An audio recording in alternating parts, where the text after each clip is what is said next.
Zeus, king of the sky and father of gods. In the heart of the ancient heavens, long before mortals walked the earth, the sky and the earth came together to birth a powerful generation of gods. From Gaia, the earth, and Uranus, the sky, came the Titans. Among them were Cronus and Rhea, destined to become the parents of an even greater lineage. Fearing a prophecy that his children would overthrow him, Cronus swallowed each newborn whole. One after another, they vanished into his dark stomach. Hestia, Demeter, Hera, Hades, and Poseidon. But when Rhea gave birth to her final child, Zeus, she could not bear to lose him.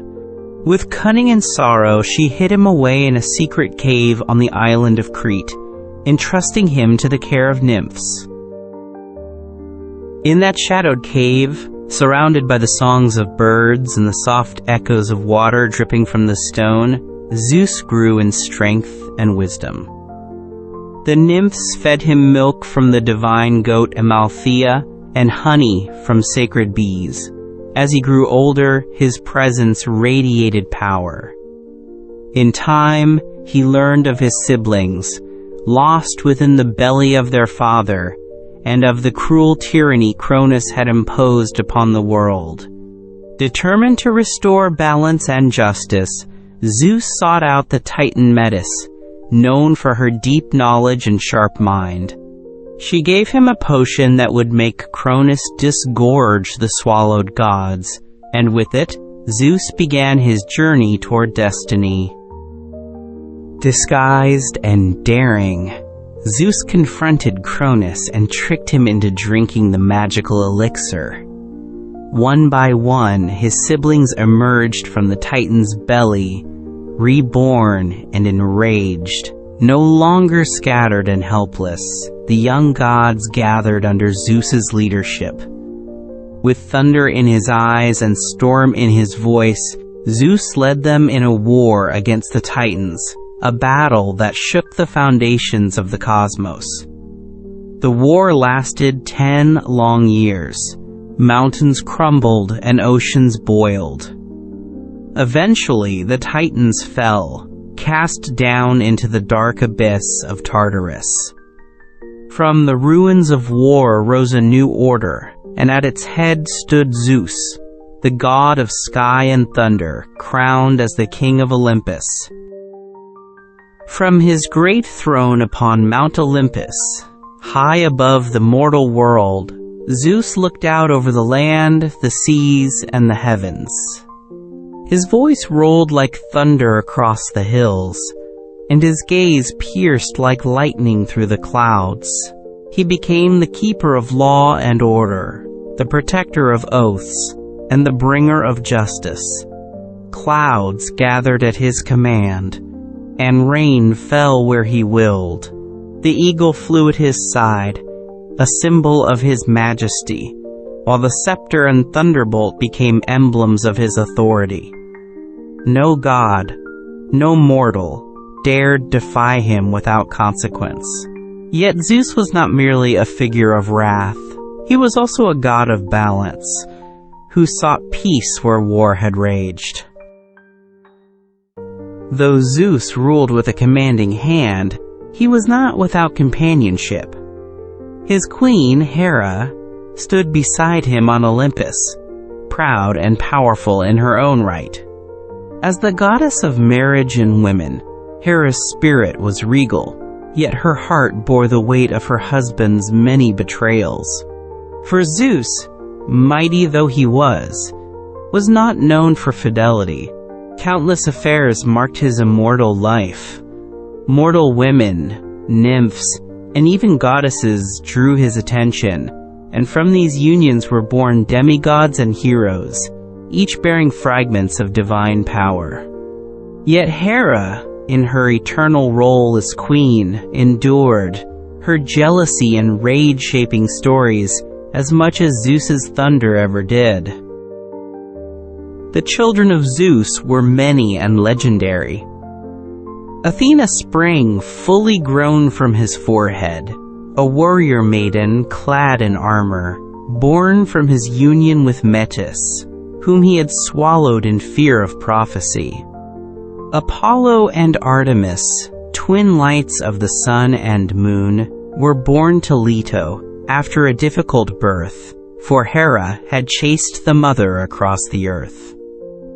Hermes, the swift-footed messenger, came from Maia, while Dionysus, god of wine and revelry, was born of Semele, a mortal consumed by Zeus's true form.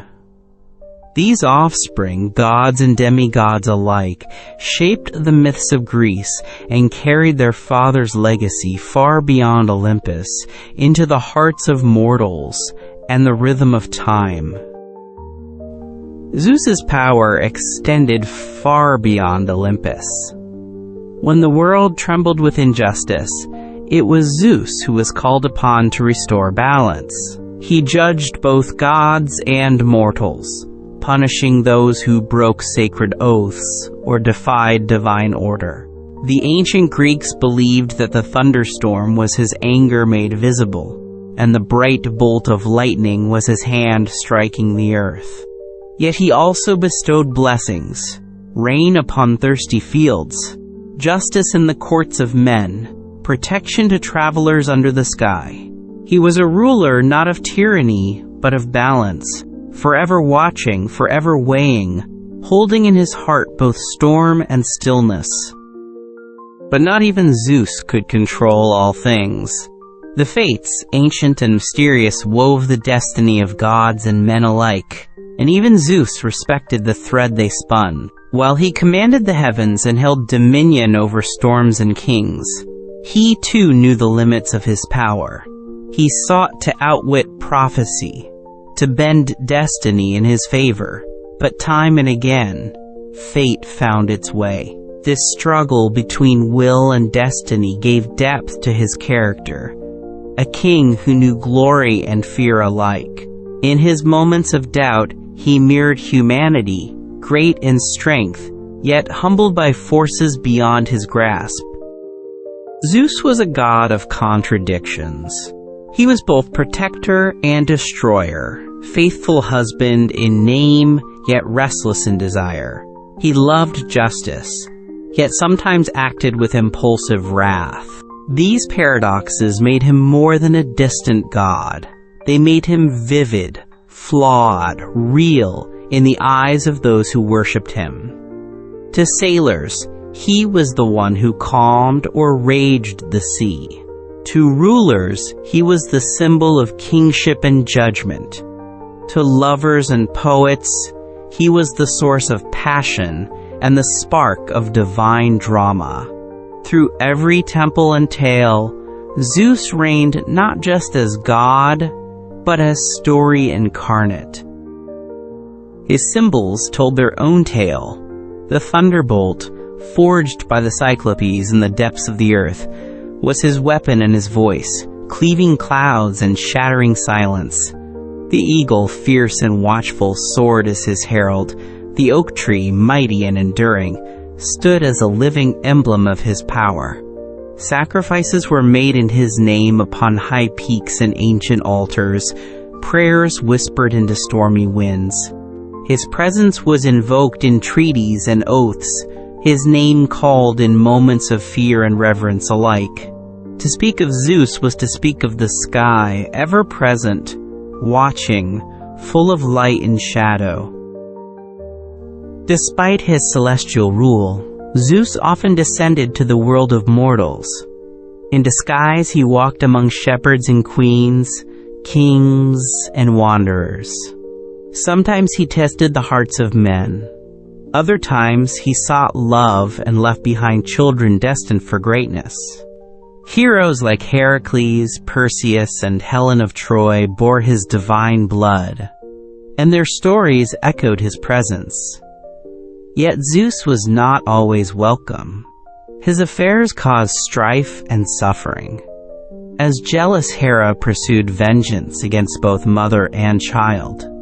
Mortals were caught in the games of the gods, and though Zeus held power, he could not shield all from the consequences of his desires.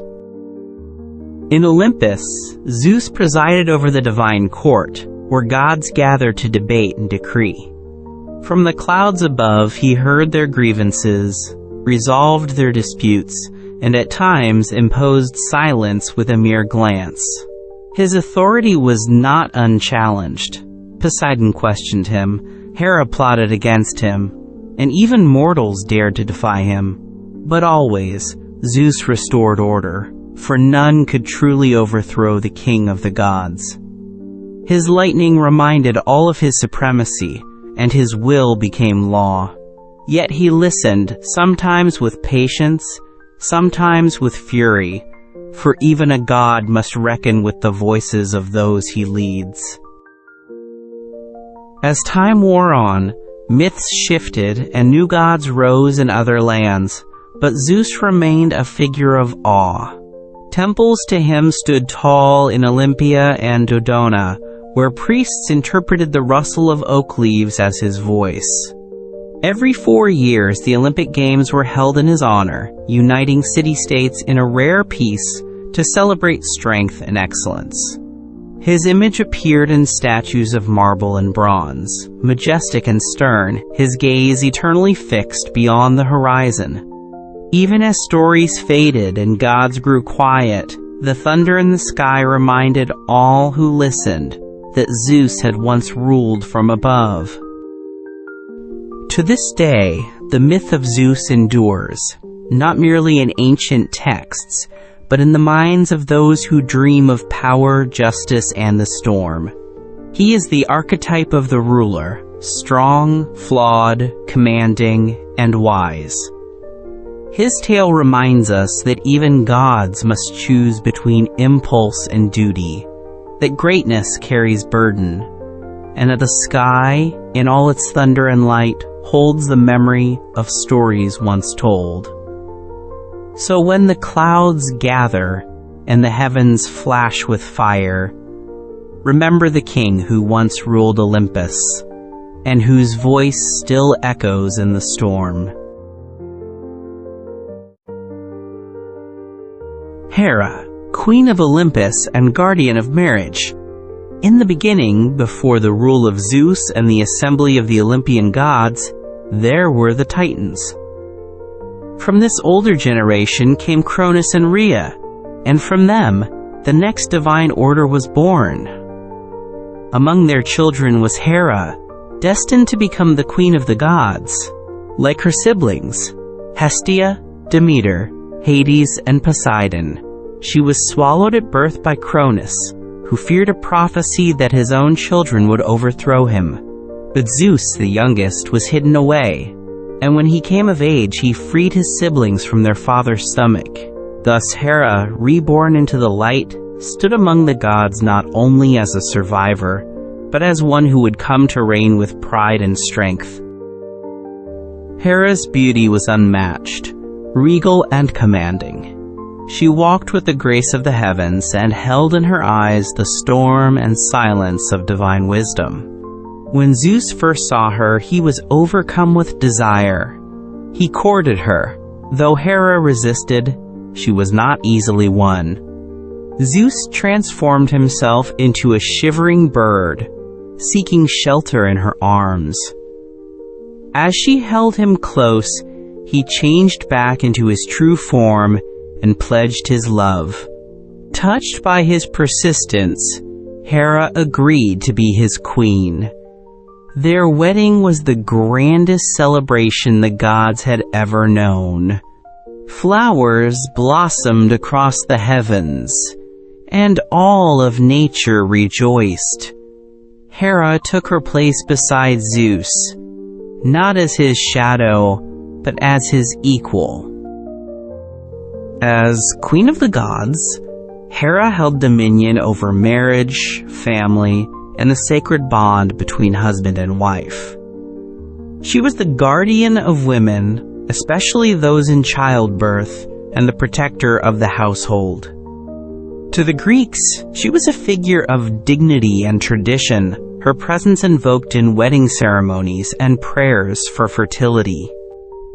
Her throne upon Mount Olympus gleamed with gold, and she ruled with a stern but watchful gaze. Yet Hera was not simply a maternal goddess.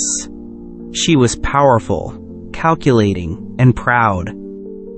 Her role extended beyond domestic harmony. She was a sovereign in her own right, and no decision among the gods was made without her voice heard. Still, Hera's story is filled with sorrow and fury, for though she was the goddess of fidelity, her own marriage was haunted by betrayal. Zeus, ever restless, took lovers among mortals, nymphs, and other goddesses, leaving behind children born of deceit. Hera's heart burned with anger, not only at Zeus, but at those who bore his children.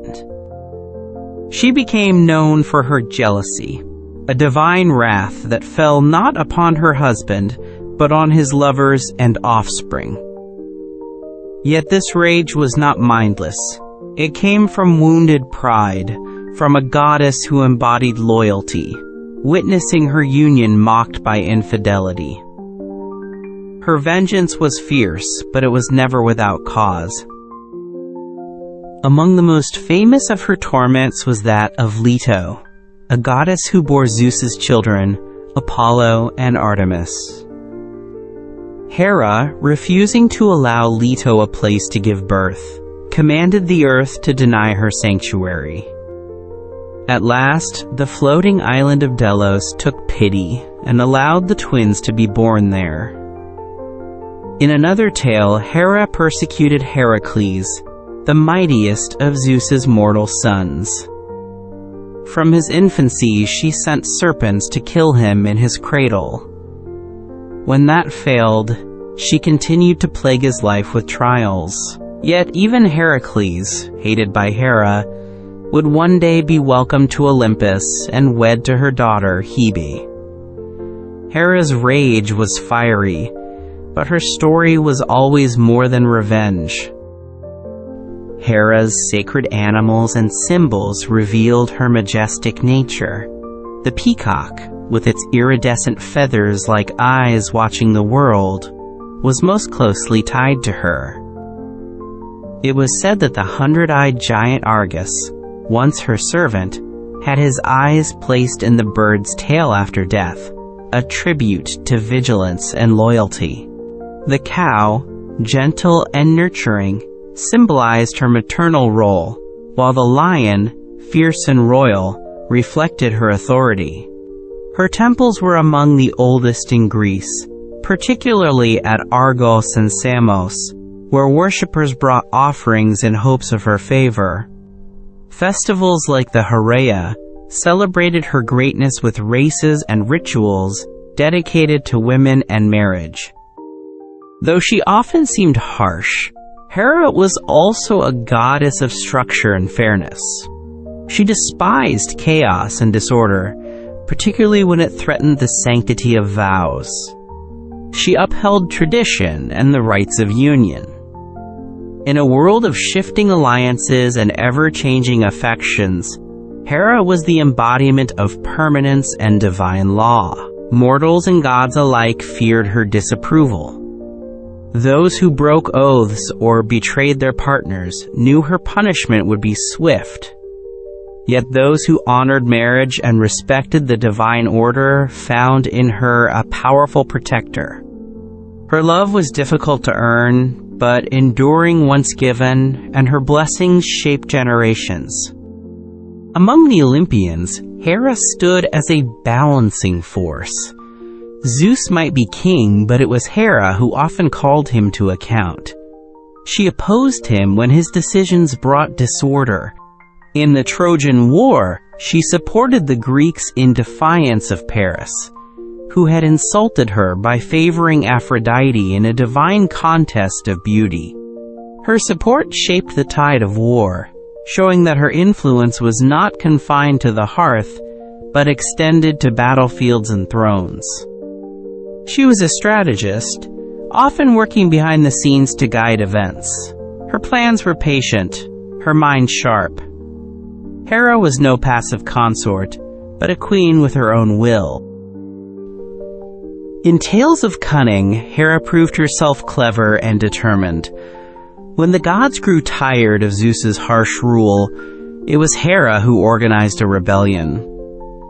With Poseidon and Athena, she plotted to bind the king of the gods in chains. Though the plan failed, it revealed her daring. Even Zeus, with all his might, feared her anger more than the wrath of any other god. Their quarrels could shake Olympus, yet their connection endured through centuries of divine conflict. They were rivals, partners, and rulers, locked in a dance of power and passion. Hera was both lightning and anchor, tempered yet capable of storm. Despite her sternness, Hera also knew joy and celebration. Her union with Zeus was honored each year in a divine renewal of vows. In myths, she sometimes appeared to mortals not in wrath, but with compassion. In one tale, she blessed a faithful woman with a long and peaceful marriage. In another, she guided a queen in childbirth, standing quietly beside her when no other aid could be found. Though her jealousy made her infamous, her devotion made her divine. She was not merely a figure of fear, but of deep emotion, pride, and enduring love, all forged into the shape of a goddess. Her children with Zeus were notable, each bearing marks of her power.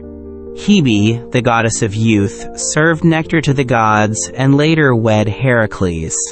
Eileithyia, goddess of childbirth, aided mortal and immortal women alike in bringing life into the world.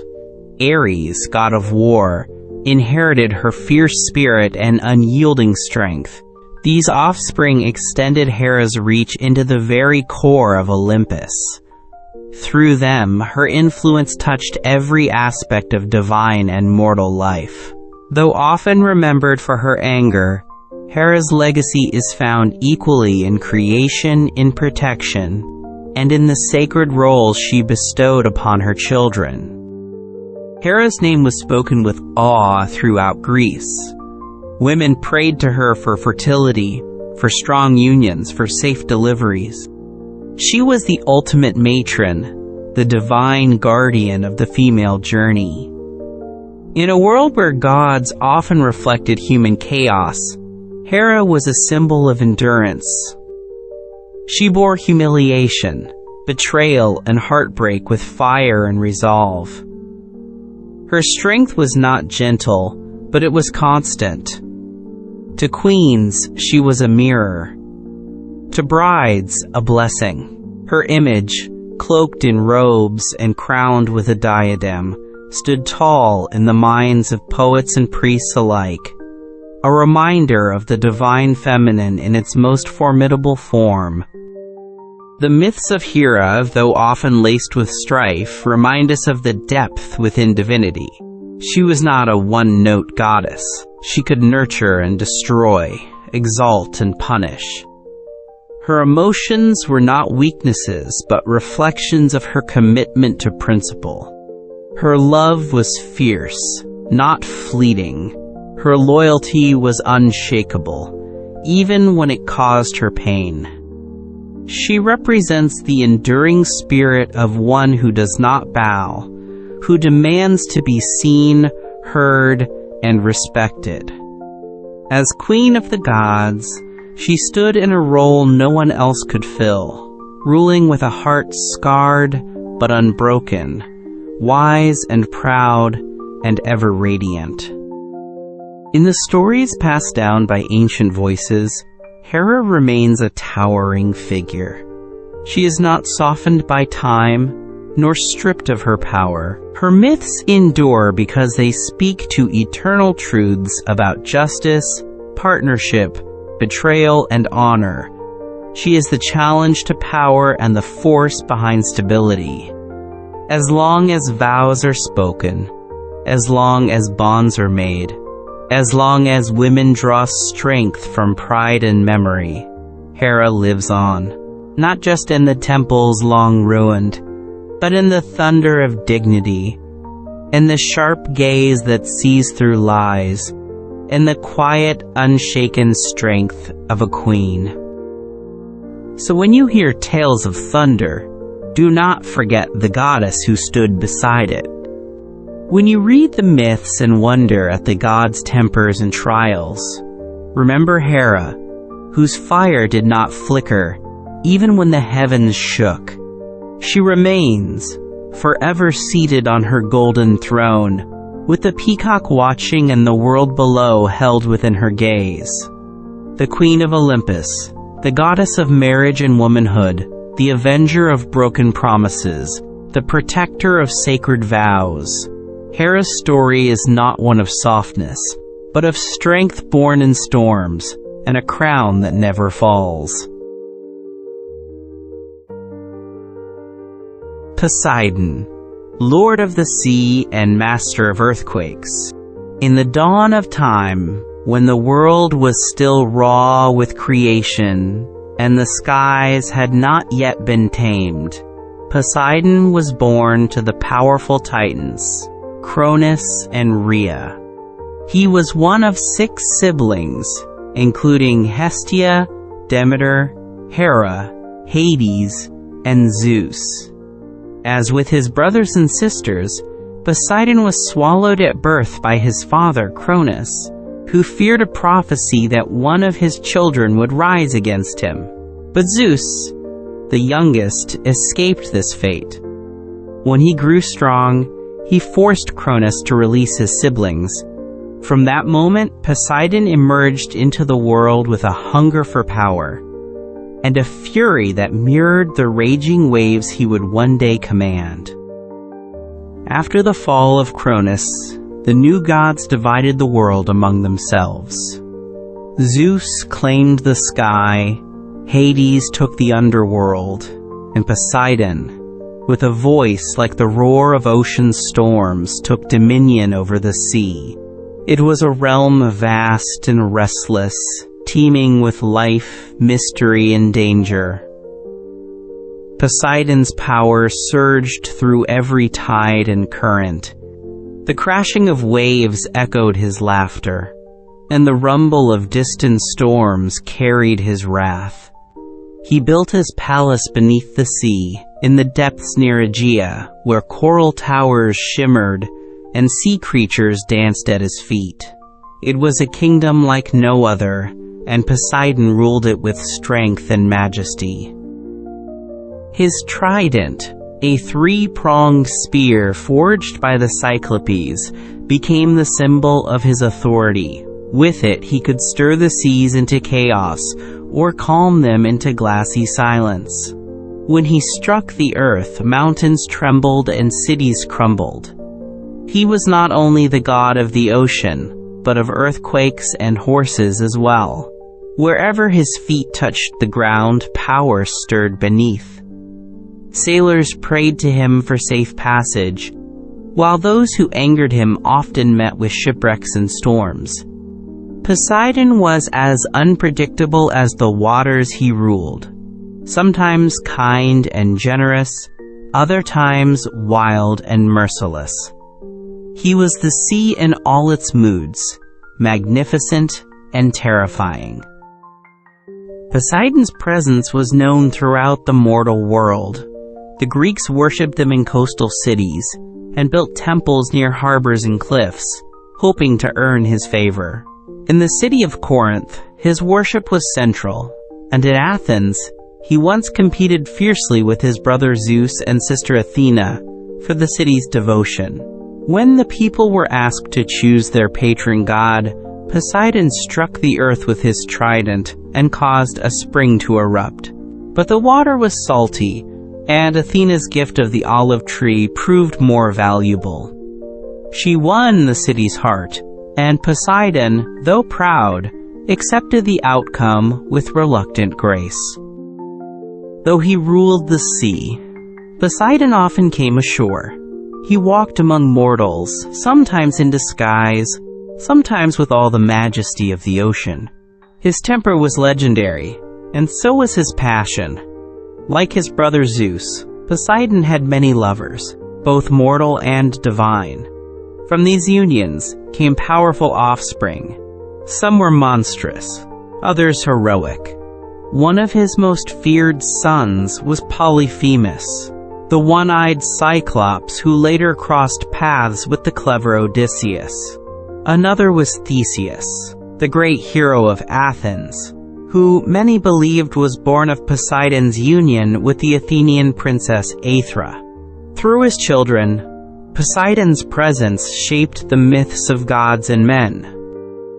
Poseidon's wife was Aphrodite, a sea goddess and one of the 50 Nereids, daughters of the old sea god Nereus. At first, Aphrodite rejected Poseidon's proposal and fled to the ends of the sea to escape him.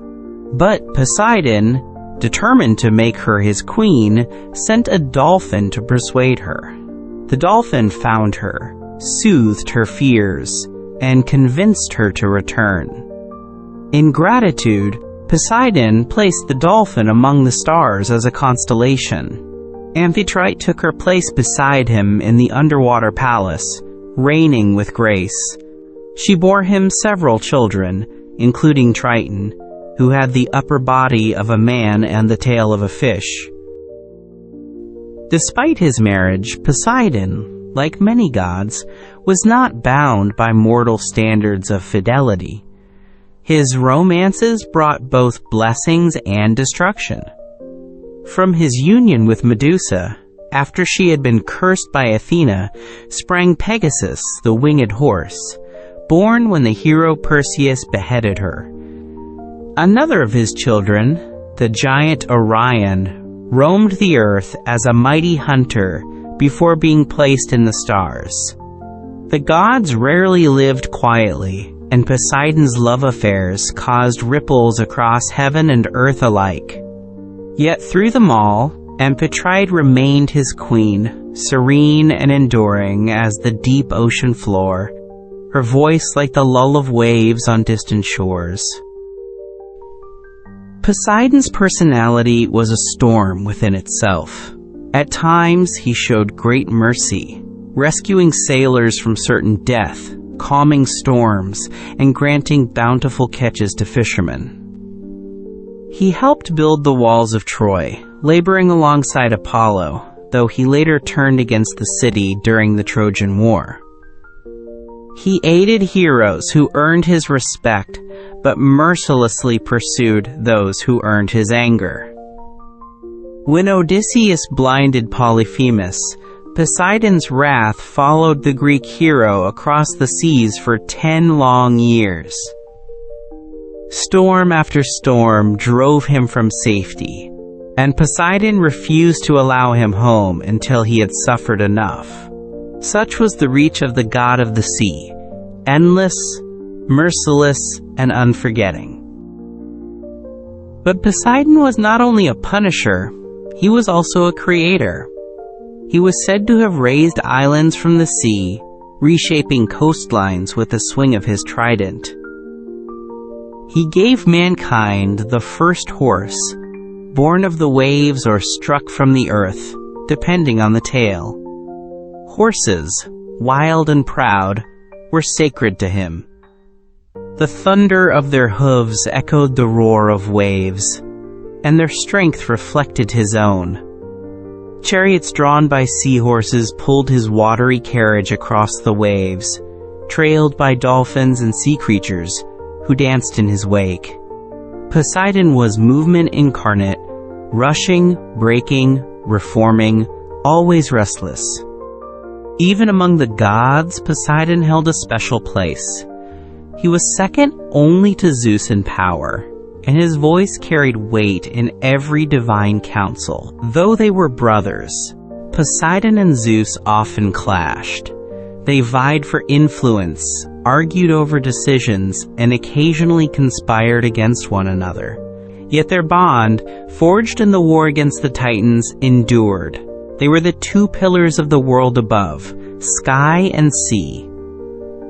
When the Olympian order needed strength, it looked to Zeus and Poseidon alike. Hades ruled the depths below, but it was Poseidon whose moods stirred the surface world, and his presence was never far from mortal affairs. Despite his might, Poseidon was not invincible. He was subject to fate, to the will of the fates, who spun the lives of gods and men. He could not prevent Troy's fall, nor could he always shield his children from harm. He experienced sorrow and anger, pride and shame, just as mortals did. These traits made him more than a distant deity. They made him relatable, especially to seafarers who knew the sea's beauty and its danger. Poseidon embodied that dual nature, the calm harbor and the furious tempest. His domain was vast, his power deep, but his story was always close to the human soul. Across Greece, temples rose in his name. The most famous stood at Cape Saunion, where tall columns watched the sea. There, sailors would offer gifts before setting sail, praying for smooth waters and safe returns. Festivals honored him with horse races and sacrifices, and poets sang of his power. He was feared, loved, and honored in equal measure. To live near the sea was to live under Poseidon's watch.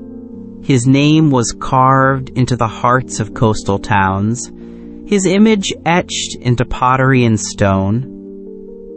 His myths passed from mouth to mouth, carried like salt on the wind, unforgettable and eternal.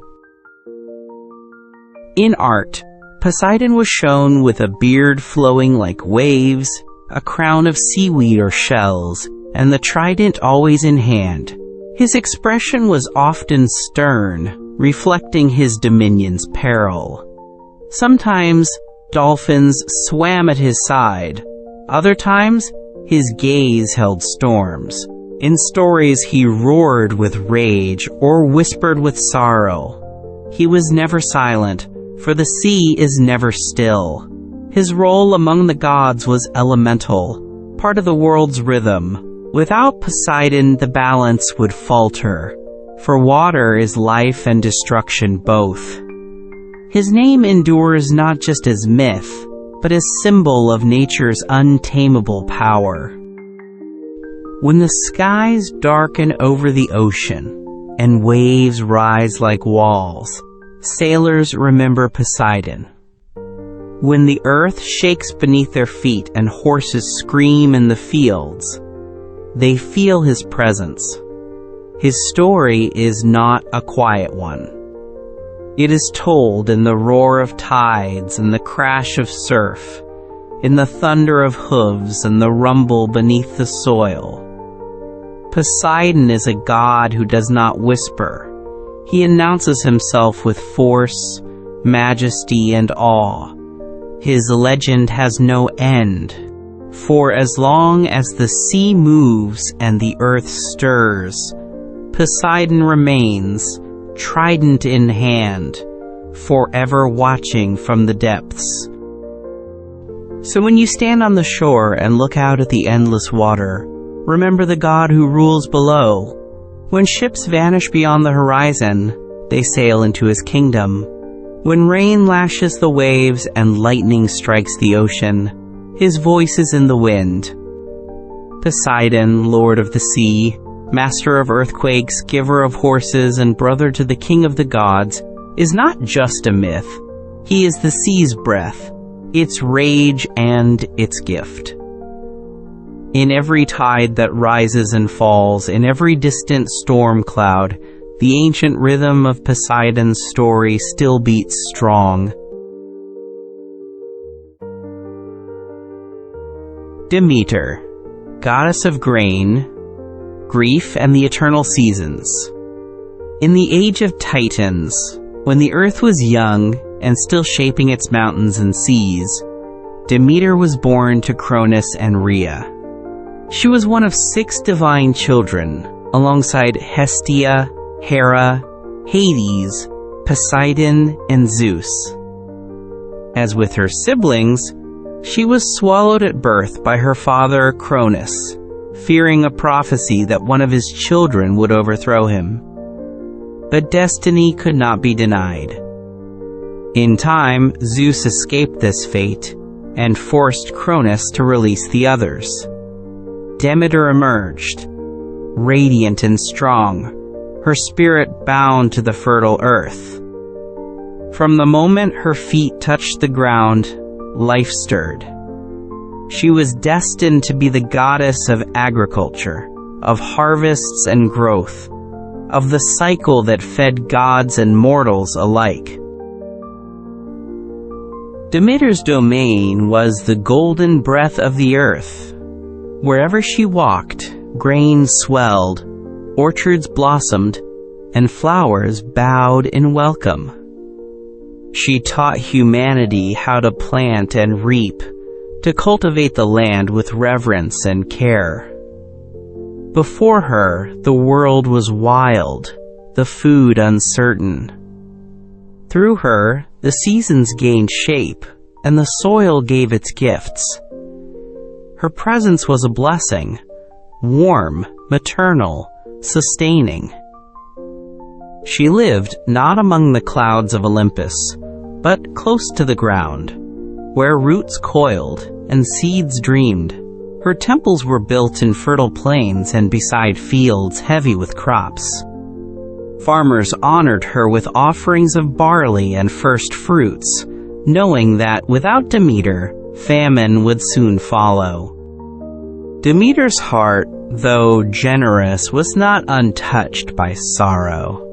Her most cherished companion was her daughter Persephone, born of her union with Zeus. The girl was bright as springtime, her laughter ringing like birdsong across the meadows.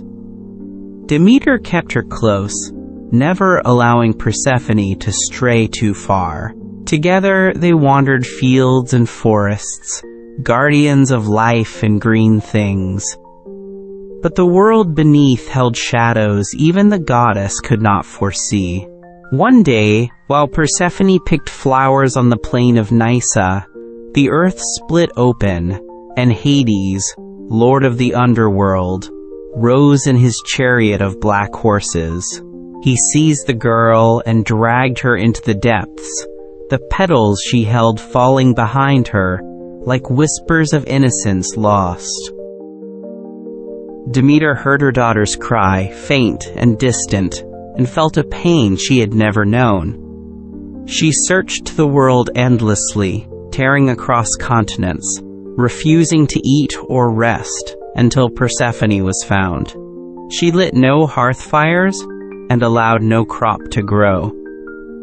The fields withered beneath her grief. Livestock starved. Humanity cried out in hunger, but Demeter would not be moved. She disguised herself and wandered as a mortal sorrow carved into her features. At last, she reached the palace of Eleusis, where she was taken in by the king and queen. There, in silence, she nursed her heart, while the world above fell deeper into hunger. Even the gods began to tremble at the silence of the soil. At Eleusis, Demeter revealed her power. She tried to make the queen's son immortal by bathing him in fire, but was stopped before the ritual could be completed. In response, she commanded a temple to be built in her honor, and there she sat, mourning. The earth, deprived of her care, lay barren. Nothing grew. Rivers slowed. Trees dropped their leaves in despair. At last, Zeus himself intervened, fearing that all life would perish. He sent Hermes to the underworld with a message for Hades: release Persephone. Hades, bound by his own longing, agreed, yet not before tricking Persephone into eating a few seeds of pomegranate, food of the dead. Because of this, she could not fully return to the living world. A compromise was struck. For part of the year, Persephone would dwell with her mother on the earth, bringing spring and summer in her wake. For the other part, she would return to Hades, and the world would mourn with Demeter in autumn and winter.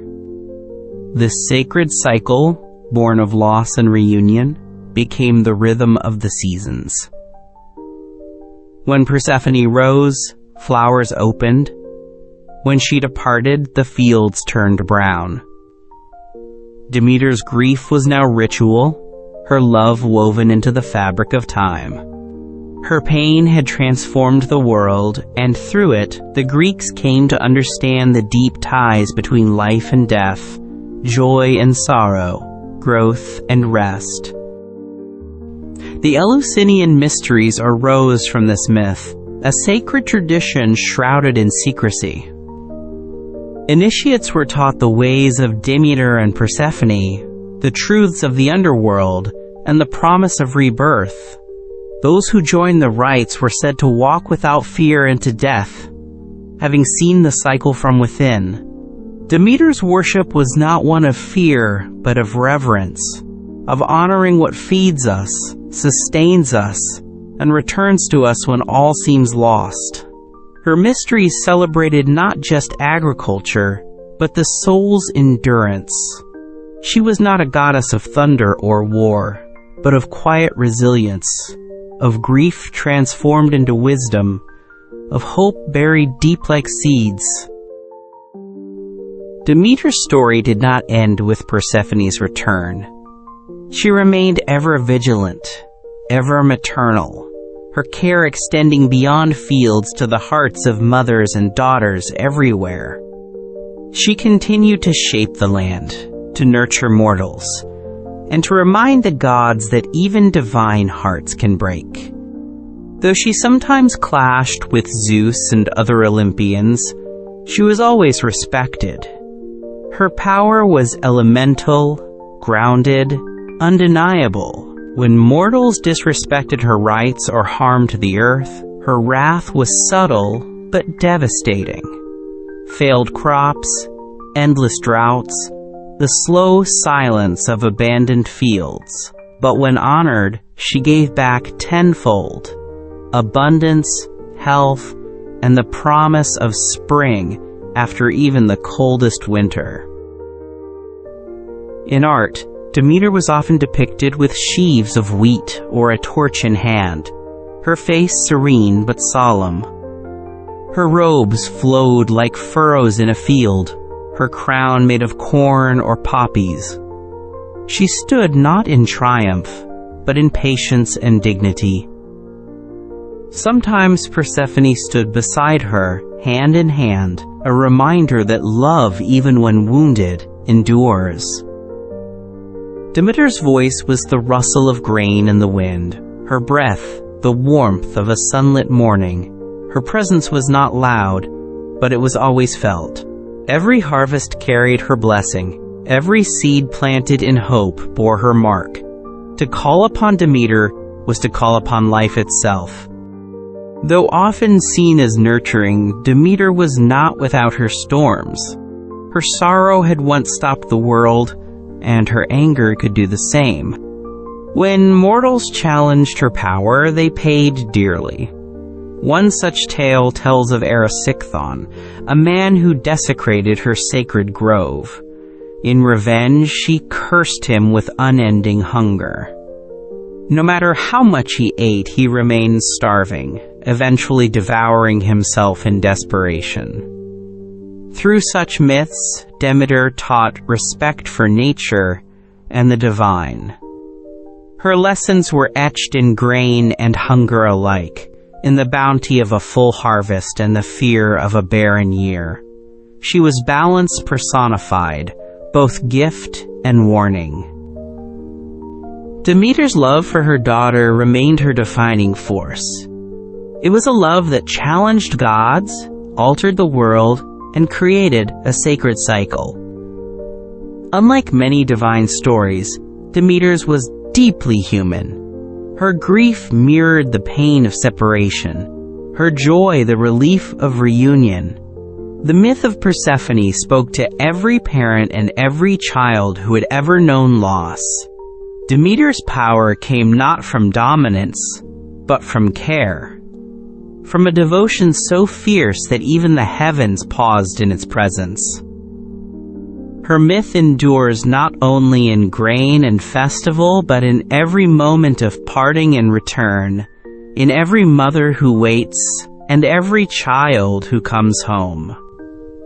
Her festivals, particularly Thesmophoria, were held by women and celebrated the bond between Demeter, Persephone, and the mysteries of fertility and the land.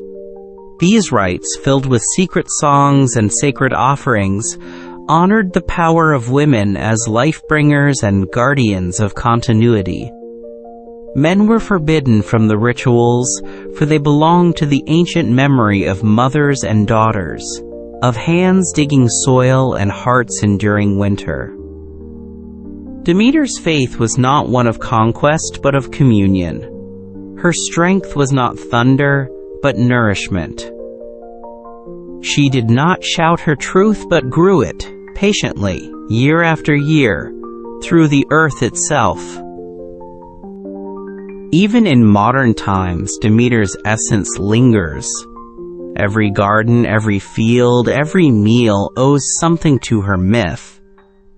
She reminds us that life is fragile, that love shapes the turning of the world, and that grief can become growth. In a world that often rushes forward, she invites us to pause, to plant, to tend, and to wait. She is the goddess who walks among the roots, who lifts the harvest into golden arms, who gives of herself so that others may eat. To tell her story is to honor the earth beneath our feet, and the hands that keep it fertile through season, sorrow, and hope. So when the first shoots rise in spring and the air warms with the scent of new life, think of Demeter. When the leaves fall and the fields sleep under snow, remember her patience. Her tale is in every seed and every meal, every farewell and every reunion. She is not just a goddess of grain, but of memory, of care, of sacred cycles that bind all things together.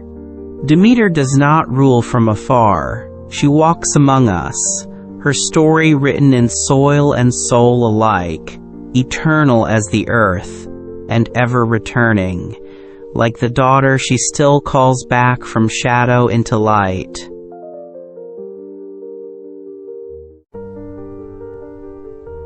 Athena, goddess of wisdom, war, and the shining mind.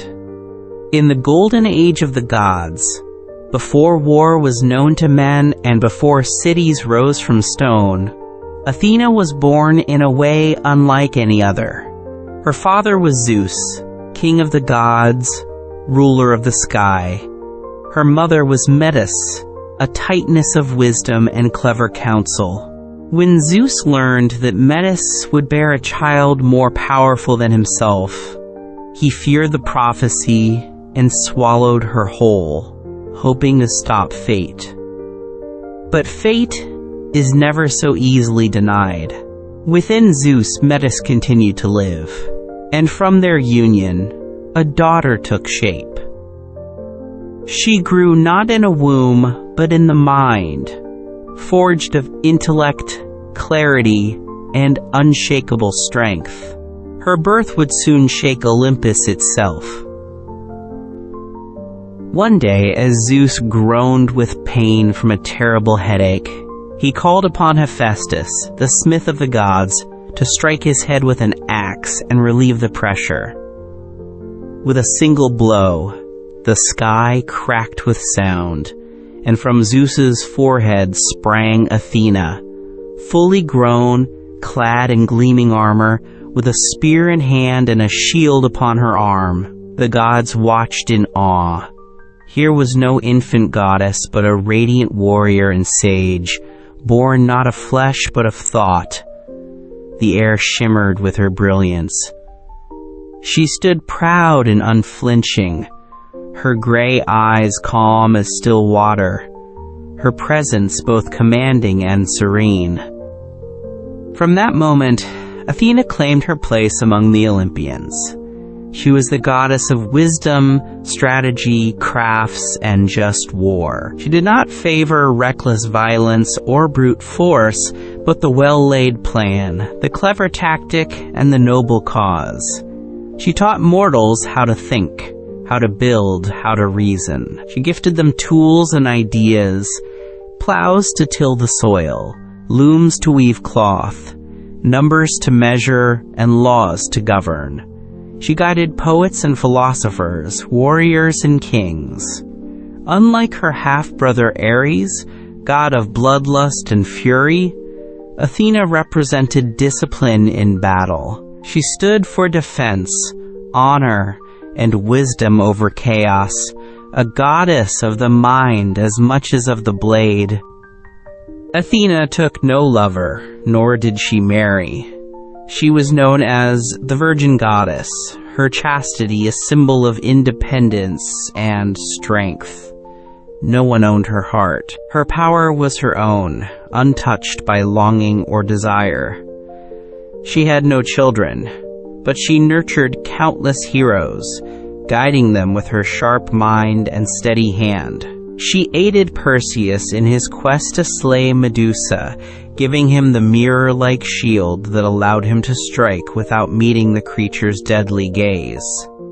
She helped Odysseus survive the trials of the Trojan War and the long journey home, whispering strategies into his ear, shaping his fate not with muscle, but with intellect.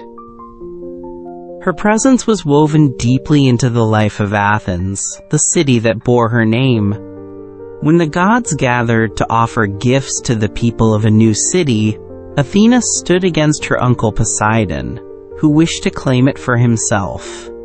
He struck the ground with his trident, and salt water sprang forth.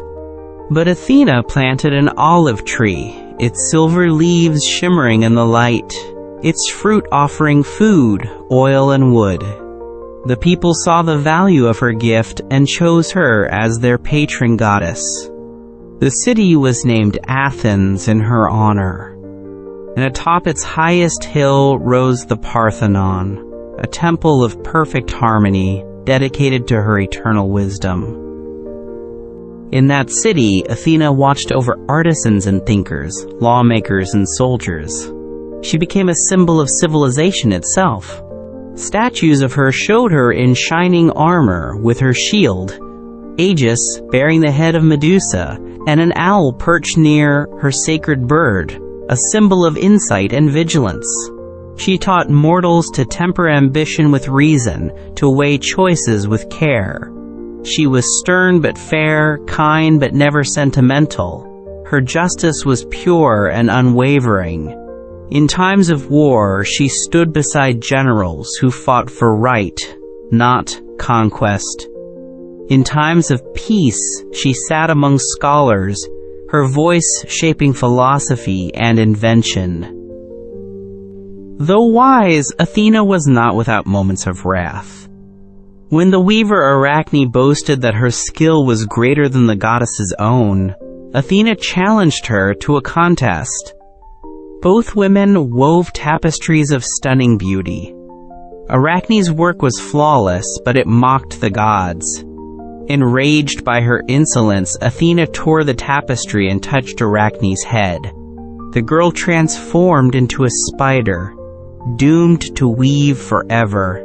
Yet even in punishment, Athena taught a lesson, that pride must not overshadow reverence, and that talent must be tempered with humility. Her judgments were never cruel, but always deliberate, rooted in a sense of divine balance. Athena also played a crucial role in the Great Trojan War, siding with the Greeks after Paris, Prince of Troy, insulted her by choosing Aphrodite as the fairest among the goddesses. Athena's guidance shaped many moments of that war. She offered wisdom to Achilles and strength to Diomedes. She calmed storms and emboldened hearts. She protected heroes like Odysseus, who honored her above all. When Troy fell, it was partly due to the cunning mind Athena inspired in the Greeks. The building of the wooden horse, the strategy of silence, the patience to wait. She was war as a game of wit, not brute devastation. Among the gods, Athena stood apart. She was Zeus's favorite child, born of his very mind, and often entrusted with his most important missions. The other gods respected her, though some, like Eris, envied her calm power. She was not one to scheme for control or stir up jealousy. She did not entangle herself in the dramas of Olympus. She walked her own path, firm and deliberate. Even Hera, queen of the gods, found little to challenge in Athena. The goddess of wisdom did not compete for affection or dominance. Her purpose was ever clear: to bring light to darkened thought, to guide, to protect, and to teach. Though she claimed no romantic partner, Athena was not without deep connections. She held affection for mortals who showed intelligence and virtue. She took in the orphan Erichthonius, born of the earth, and raised him as her own in the city of Athens. She taught him laws and arts, made him wise and just, and he became a legendary king. Such was her style: quiet nurturing of potential, not loud declarations of love. Athena gave to mortals the gifts that could outlast even the favor of the gods: knowledge, discipline, and the courage to think. She was a mother of minds, a weaver of destiny through intellect. Her festivals were many, and her worship widespread. The Panathenaea was the grandest, celebrated in Athens with music, poetry, games, and offerings. It honored her not just as a goddess of war, but as the very soul of the city. She was invoked in battle and in courtrooms, in classrooms, and at the forge. Her wisdom touched every part of life. Those who sought her favor did not bring weapons, but ideas. They honored her by thinking clearly, acting justly, and building things that lasted. In her, the Greeks saw not only divine power, but the heights of human potential reflected in divine form. Over time, Athena's image grew into a symbol far beyond Greece. She came to represent civilization itself, the light of reason over ignorance, strategy over destruction, peace maintained through strength. Artists and rulers invoked her in statues, coins, and literature. Her owl became a mark of wisdom across ages. Her armor became the strength of those who fought for justice, not conquest. Her virginity became a metaphor for incorruptible purpose. In her, power and grace walked together. She needed no love to define her, no blood to prove her might. She was her own force, independent, eternal, shining with the clarity of thought. And yet, despite all her grandeur, Athena remained close to the world of mortals. She guided them not from above, but from within. Through the quiet voice of reason, the calm in battle, the idea that changed a village into a city. She stood in moments of invention, in every wise law passed, in every work of art made with care and purpose. Her presence was not always thunderous.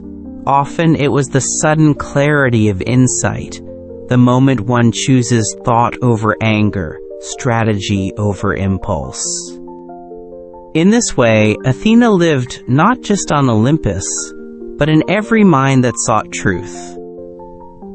Her story is one of birth from thought and a life shaped by discipline. She did not hunger for dominion, but offered guidance.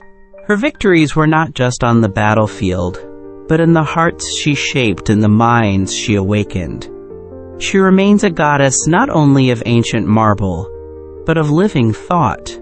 In every library, courtroom, and academy, her voice still whispers. In every just war, her shield still shines. In every wise ruler, her hand still rests. She is Athena, born from the mind, teacher of heroes, guardian of cities, an eternal symbol of wisdom's enduring light. Apollo, god of light, music, and the eternal bow. In the high halls of Olympus, where the clouds gather like dreams and the stars whisper stories from long ago, a radiant god was born, Apollo, son of Zeus, king of the gods, and Leto, the gentle Titaness of motherhood. His birth was not peaceful. Hounded by the jealous wrath of Hera, who despised Leto for bearing Zeus's children, the mother wandered the earth in search of a place to give birth. Mountain and meadow turned her away, frightened by Hera's decree. At last, the floating island of Delos welcomed her. There, under the gaze of the heavens, Leto gave birth to twin deities. First, Artemis, the huntress, and then Apollo bathed in golden light, a cry of music in his first breath. Even as an infant, Apollo glowed with divine power. The moment he touched the earth, the island bloomed. Sacred swans circled Delos 7 times, and the palm trees bowed their heads in reverence. Though he was newborn, he grew rapidly, becoming a youth of great beauty and golden hair. His eyes were clear as summer skies, his voice like the strings of a lyre played by the wind. Apollo became a god of many realms: music, poetry, prophecy, healing, and the sun. He held the bow and the lyre with equal grace, striking with truth as well as melody.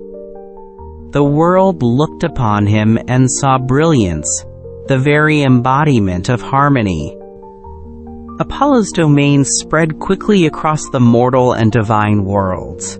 His most sacred place became Delphi, where he slew the great serpent Python that guarded the oracle. The beast had terrorized the region, and Apollo's arrow brought its reign to an end. Over its resting place, he established his great temple, and there the oracle of Delphi spoke his will. Through her, Apollo gave prophecies to kings and wanderers alike. His words were riddles, not to deceive, but to guide. For Apollo did not offer certainty, only wisdom. Those who listened closely found their path. Those who did not often fell to ruin. His power was not in force alone, but in insight, in shining truth, revealed through silence and song. As a god of music, Apollo was unmatched. The lyre, given to him by his half-brother Hermes as a gesture of peace after a mischief-filled theft, became his favorite instrument. With it, he played melodies that tamed wild beasts and calmed furious hearts. The muses danced to his notes, and mortals listened with tears in their eyes. His music was more than entertainment. It was structure, healing, and beauty. Poets called on him for inspiration, and bards sang his praises under the stars. In contests of music, none could equal him. Yet, when mortals grew prideful, challenging him in his own art, they often faced his wrath. Harmony for Apollo was sacred and not to be mocked. Among the many who dared challenge him was Marsyas, a satyr who found the aulos, a flute cast aside by Athena. Proud of his skill, Marsyas boasted that he could play more beautifully than Apollo. A contest was held. The gods judged. At first, both played well, but then Apollo turned his lyre upside down and sang as he played, something Marsyas could not do. He lost, and Apollo, though radiant, could be cruel in justice. He punished Marsyas by flaying him alive, a brutal warning that arrogance, when faced with divine mastery, bears a bitter price. In this, Apollo was not unkind without cause. His justice, though hard, upheld the sacred order of excellence and respect. Apollo was a god of healing as much as punishment. He taught the art of medicine to his son Asclepius, who became the most skilled healer among mortals. With herbs and knowledge, they brought health and comfort to many, yet even healing had its limits. When Asclepius began raising the dead, Zeus struck him down with a thunderbolt, fearing the disruption of mortal fate. Apollo, in his grief, retaliated by slaying the Cyclopes who had forged the thunderbolt. For this act, Zeus punished Apollo, casting him from Olympus for a time. He served a mortal king, tending flocks and learning humility. Even gods, Apollo learned, are not immune to sorrow and consequence. His romances, like his music, were filled with passion and pain. Apollo loved deeply, but often his love brought tragedy. He pursued Daphne, a nymph of great beauty, who wanted no part in love. As he chased her, she cried to her father, a river god, to save her. In answer, she was transformed into a laurel tree. Apollo, heartbroken, claimed the laurel as his sacred plant, wearing its leaves as a crown, a symbol of honor and poetic triumph. So too did he love Hyacinthus, a handsome youth who died in a tragic accident during a game of discus. From his blood, Apollo caused the hyacinth flower to bloom, a memorial of affection and grief. Though often associated with light and the sun, Apollo did not always hold that role. In the earliest myths, the sun was driven across the sky by Helios. Over time, Apollo came to embody the sun itself, his chariot blazing across the heavens, drawing light behind him. He became the guardian of truth, revealing things hidden in darkness, both literally and metaphorically. He saw through lies and illusions, and his presence brought clarity. Artists painted him with a golden aura, a bow in one hand and a lyre in the other. His expression was calm, but his gaze burned like sunlight, comforting, yes, but also inescapable. Apollo also played a part in the Trojan War, though his loyalties were not with the Greeks. When Agamemnon dishonored his priest by refusing to return the priest's daughter, Apollo sent a plague upon the Greek army, his arrows striking the air itself with sickness. Only when the girl was returned did the god relent. Later he aided Hector, guiding his spear and protecting him until fate called him to fall. And in the final moments of Achilles, it was Apollo who helped Paris aim the arrow that struck the Greek hero's vulnerable heel. Apollo was not a god of sides. He served justice as he saw it, and often favored honor over victory. He had many siblings, born of Zeus's many unions. Artemis, his twin, the goddess of the moon and the hunt, was closest to him. They shared a bond beyond words, a balance of light and shadow, of day and night. Where Apollo brought reason, Artemis brought instinct. Where he offered structure, she roamed wild. Together they represented two halves of divine power, always different, always in harmony. Apollo also watched over his younger brother Hermes, despite the trickster's ways, and shared divine duties with Dionysus, though their natures clashed. Apollo was order, Dionysus chaos. And yet, even in contrast, they formed the spectrum of human experience. Temples to Apollo were built across the ancient world. At Delphi, pilgrims came from every land to seek his wisdom. Offerings of laurel, honey cakes, and golden bowls filled his sacred halls.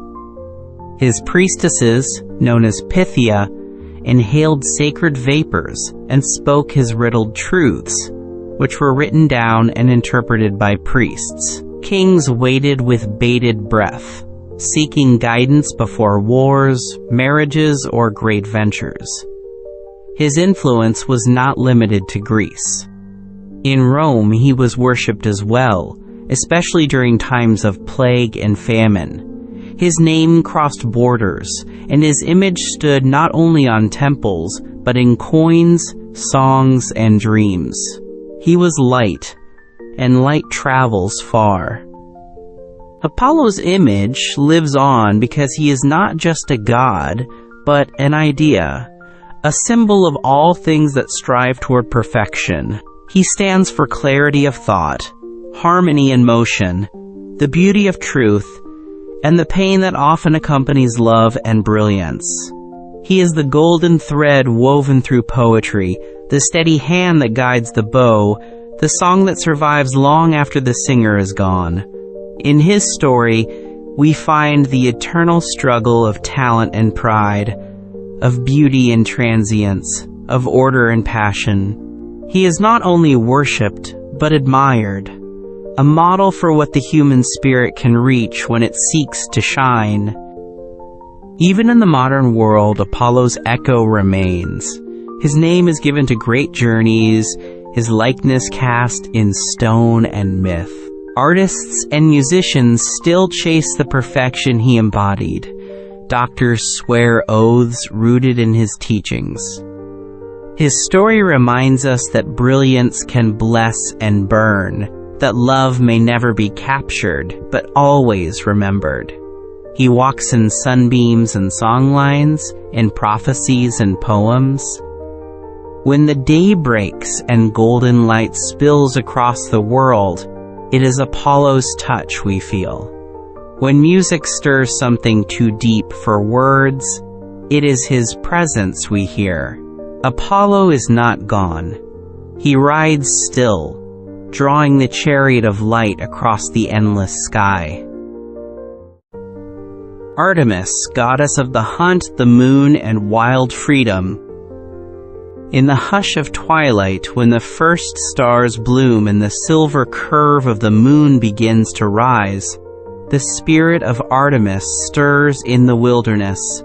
She was born of divine lineage, daughter of mighty Zeus and gentle Leto, a titaness who carried her children while fleeing the wrath of Hera.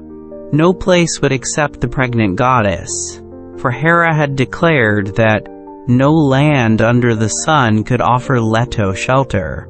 At last, the floating island of Delos, rootless and drifting, gave her refuge.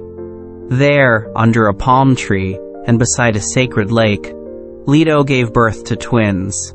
First came Artemis, radiant and calm, born without pain. Then came her brother, Apollo, born amid agony, whom she helped deliver. Even from the moment of birth, Artemis displayed a strength beyond mortal understanding.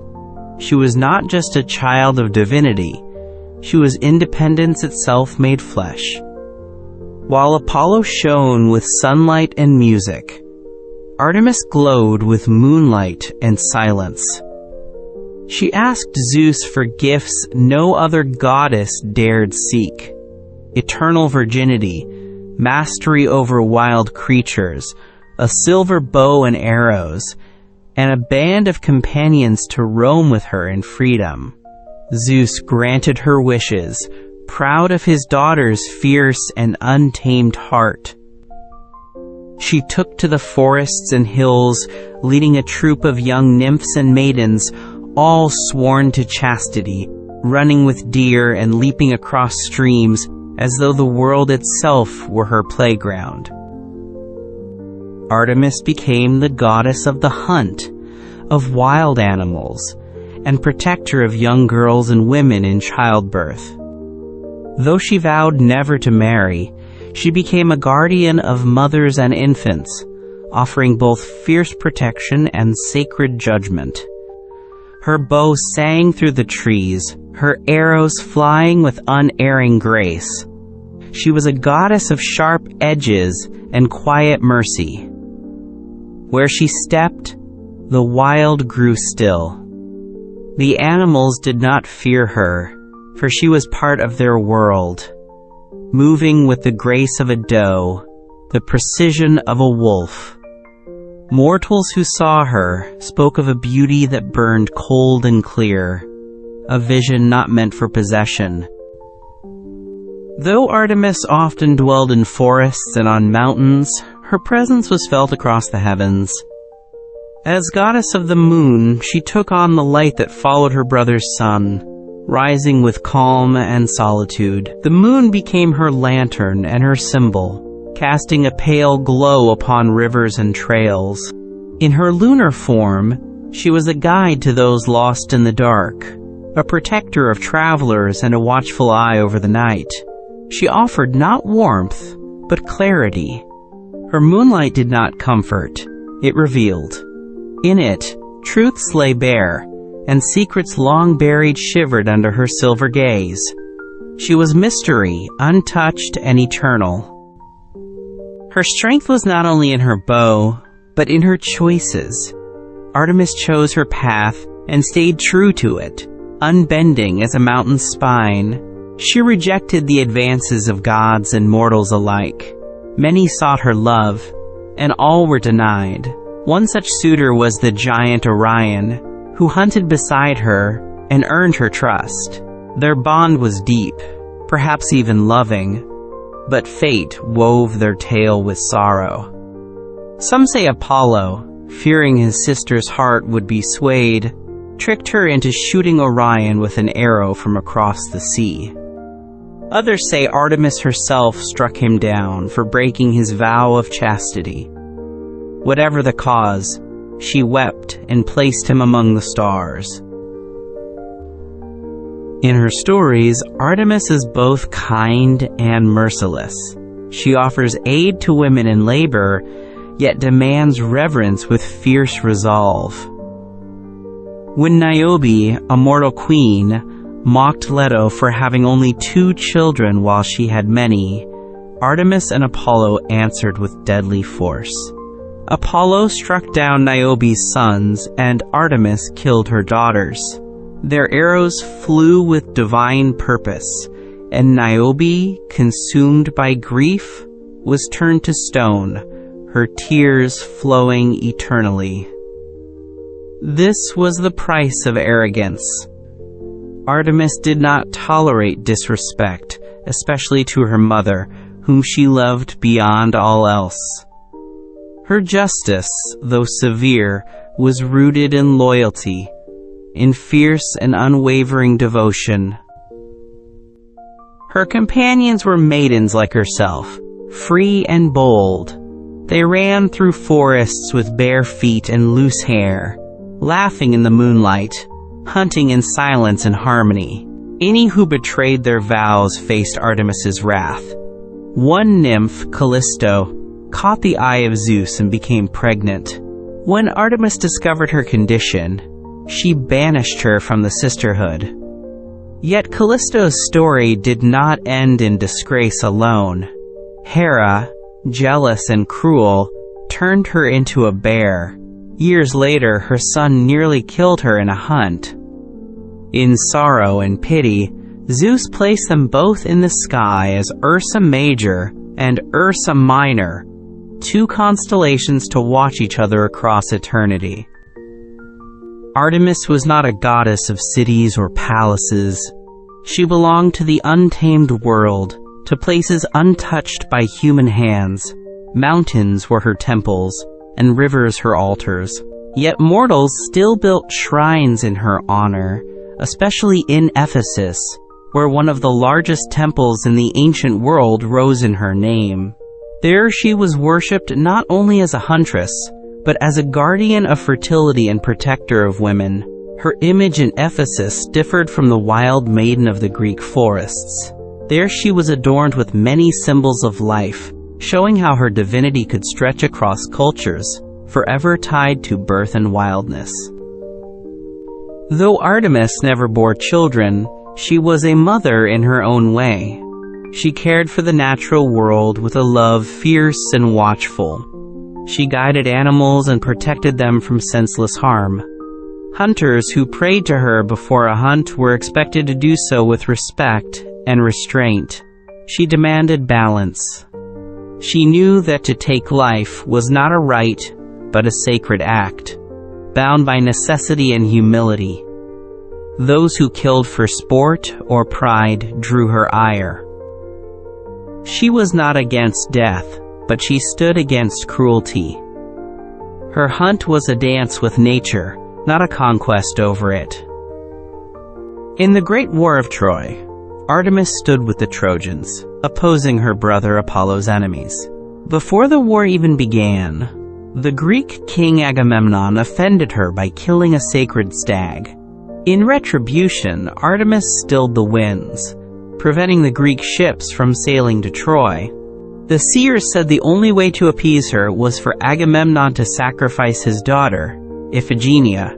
He did, though some say Artemis took pity and saved the girl, replacing her with a deer and whisking her away to serve as a priestess in a distant land. This tale showed Artemis's duality, fierce in her demand for justice, yet capable of mercy when the heart was true. She was a solitary figure, yet never alone. The woods spoke her name, the animals followed her steps, and the moon bore her face. Mortals prayed to her in times of transition, girls becoming women, women entering motherhood, hunters facing the wild. She walked with them all, unseen but near. To see her was to be transformed. She was not meant for temples alone, but for the open sky and the deep forest paths.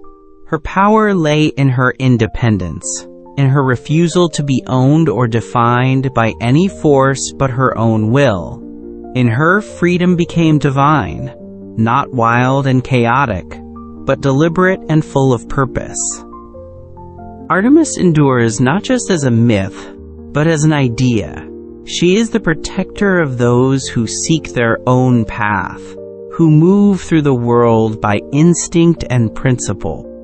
She reminds us that strength can be silent, that love can be fierce without surrender. Her moon still rises, silver and watchful. Her stories still stir in the wind between trees. In every girl who runs wild and unafraid, in every woman who stands alone but unshaken, Artemis lives. She is the goddess of the hunt, of the moon, of all things wild and beautiful that bow to no one. Her spirit cannot be tamed. So the next time you walk beneath the moon, or hear the hush of trees in the dark, remember Artemis. Think of her silver bow and swift steps, of her laughter among the leaves and the shadows she commands. Her story is not one of conquest or dominion, but of sovereignty and grace. She asks for no throne, no crown. Her kingdom lies in freedom and fierce protection of all that is wild, sacred, and true. She hunts not for power, but to keep balance. She guides not with orders, but with presence. She is Artemis, eternal and untouchable, running still through the darkened woods of the world. Ares, god of war, fury, and the battlefield's roar. In the high throne room of Olympus, where the clouds wrapped around marble columns and the wind carried the voices of gods, Ares was born to Zeus and Hera. He was the child of thunder and rule, of power and pride. But from the beginning, Ares was different. While other gods claimed reason, love, or craft as their domains, Ares was born into the raw, red spirit of war. He did not represent justice in conflict, nor the strategy of a well-planned battle. Ares embodied the wild charge, the clash of steel, the rage in a warrior's cry. He was the god of blood-boiling combat, the fury that blinded both soldier and king. He thrived where reason failed and instinct ruled. Ares grew quickly, his form towering, his body wrapped in muscle and menace. His eyes glinted like firelight on a sword, and his breath stirred the dust of ancient fields. From Olympus he looked down upon every skirmish, every siege, every spark of violence. He was drawn to battle like wolves to scent, delighted not in victory alone, but in the chaos of combat itself. Where other gods might have guided with light or music, Ares crashed into the world like a storm, roaring with glee as armies clashed. His footsteps echoed like drums of war, and his name was whispered by both conquerors and the dying. Though born of the king and queen of Olympus, Ares found little love among the gods. Zeus, his own father, often scorned him, calling him the most hated of his children. For Zeus valued control, and Ares knew none. Athena, his half-sister, was also a goddess of war, but she despised him. Where she brought strategy, wisdom, and defense, Ares brought destruction and rage. They were opposites, forever clashing in both spirit and myth. Even among mortals, Ares inspired fear more than devotion. Few temples rose in his name, and fewer prayers. Men did not love war, they endured it. They called to Ares when they must fight, not when they sought peace or glory. And yet, Ares was not without lovers. His most famous and forbidden romance was with Aphrodite, goddess of love and beauty. Though she was married to Hephaestus, the divine smith, her heart burned for Ares's fire. Their affair was passionate and reckless, the meeting of blood and silk, of steel and rose. They were opposites who hungered for each other. But love, when stolen, brings shame. Hephaestus discovered the affair and forged a trap, chains that bound the lovers in a net of gold. The gods laughed when he revealed them, frozen in embrace, exposed in their desire. Yet Ares, ever defiant, felt no guilt. He loved with the same force he fought, with all-consuming intensity. From his union with Aphrodite came children who carried their parents' dual natures. There was Eros, god of love's sharp sting, and Harmonia, goddess of harmony born from disharmony. Other children of Ares were less gentle.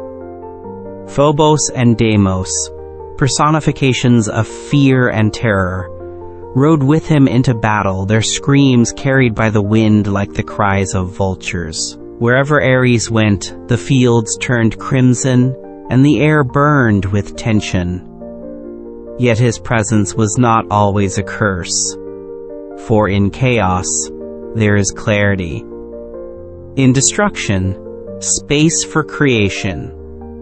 Ares was not just bloodshed. He was the violent pulse that reminded mortals they were alive, that struggle carved strength. Ares did not often win admiration in myths, but his moments of greatness were carved in fire. In the Trojan War, he stood beside the Trojans, not for justice or prophecy, but for loyalty and love. When his son Aesculapius was killed in the war, Ares burned with grief and rage. Against Zeus's orders, he joined the battle, gleaming in his war armor, scattering the Greeks like dry leaves. But Athena opposed him and struck him down, reminding even Ares that fury alone could not win against wisdom. Time and again, he rose only to be humbled. Yet he returned to the field each time, driven by something deeper than pride, an unshakable love for battle itself. Despite his tempestuous nature, Ares was not without a sense of honor. He hated cowardice and despised those who harmed the weak without cause. He respected bravery, even in his enemies. In his own way, Ares represented a truth most gods ignored: that conflict is part of existence, that pain and courage are forever linked. He may have lacked the grace of Apollo or the cunning of Hermes, but he stood as a reminder that every age, every generation must face its trials. He was the forge through which strength was tested, the fire in which heroes were born. In his presence, mortals face themselves. His symbols were many: spear, helmet, the vulture circling the fallen, the dog snarling at the edge of camp. These were not signs of beauty, but of raw honesty. Ares did not hide the horror of war. He showed it plainly, standing among the blood and dust, unashamed. His chariot, drawn by fiery steeds, roared across the sky like thunder. His shield bore no decoration, only the marks of battles past. Warriors who survived the field spoke of feeling him nearby, a breath on their neck, a roar behind the clash, unseen yet undeniable. To feel Ares was to feel both dread and fire, a reminder that life itself is struggle. Though temples to Ares were rare, they did exist. In Sparta, where the warrior's life was honored above all, Ares found a kind of reverence. There, soldiers sang to him before battle, offering their courage in exchange for strength. Blood was spilled in his name, not in cruelty but in recognition. To the Spartans, Ares was not a monster, but a mentor, a presence that shaped their discipline and determination. His rites were grim, his lessons harsh, but they left behind steel-hard resolve. For those who knew war's weight, Ares was not just destruction. He was the power to endure it, to return, scarred but standing, forged in the flame. There were tales, too, of Ares being humbled. Once he was captured by two mortal giants, Otis and Ephialtes, who bound him in chains of bronze and imprisoned him in a jar for over a year. Helpless and humiliated, Ares was only freed when Hermes discovered his plight. The story reminded gods and mortals alike that even the mightiest could be overpowered, that strength without caution could lead to downfall. Yet Ares did not learn softness from this. When freed, he returned to the battlefield with greater fury. Shame did not dull his fire. It fueled it, made him hungrier to reclaim the fear his name once inspired. Ares was not clever like Athena, nor enchanting like Aphrodite, nor wise like Hestia. But he did not need to be. His power was simpler, deeper, closer to the heart. He was the raw scream before the charge, the burning lung of the last soldier standing. In an age when gods reflected every facet of the human soul, Ares was the embodiment of its rage and passion. He showed that there is power in anger, that it can protect, inspire, and ignite. He showed that war, for all its cruelty, could also be sacred, a space where truth and courage revealed themselves without disguise. Even the Romans, who adopted the Greek gods under new names, gave Ares a place of honor. To them he became Mars, not a chaotic destroyer, but a noble guardian of Rome. Mars was revered as a father of the people, a symbol of disciplined strength and civic duty. In this transformation, Ares found redemption, proving that even fury could be shaped into honor. The Greeks had feared him, but the Romans embraced him, showing that war, when guided by purpose, could defend as well as destroy.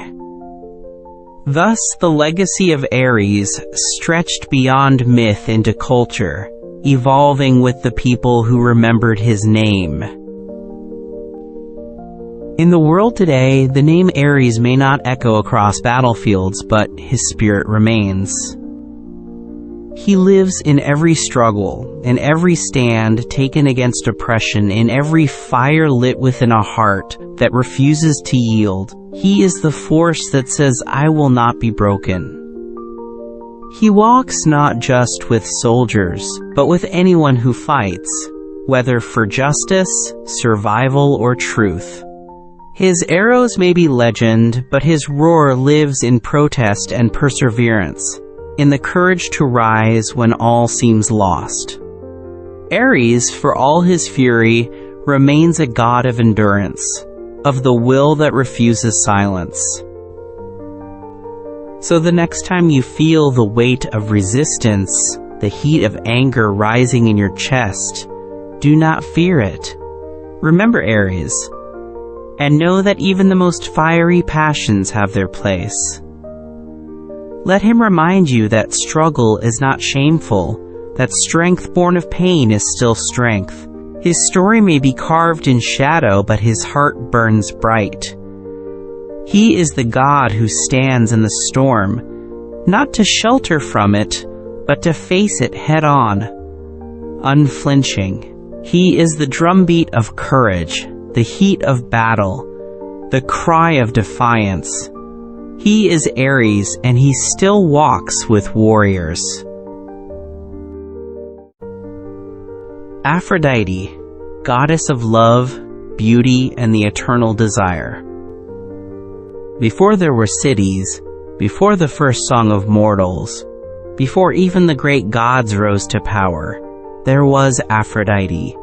Her birth was unlike any other, older than Olympus, mysterious and radiant. As the story goes, when the Titan Cronus struck down Uranus, the sky god, his severed parts fell into the sea. From that churning foam, something divine began to form. The waves glowed, the air shimmered, and out rose a woman more beautiful than the world had ever seen. Aphrodite stepped onto the shore, sea foam clinging to her skin, her eyes as deep as the ocean's heart.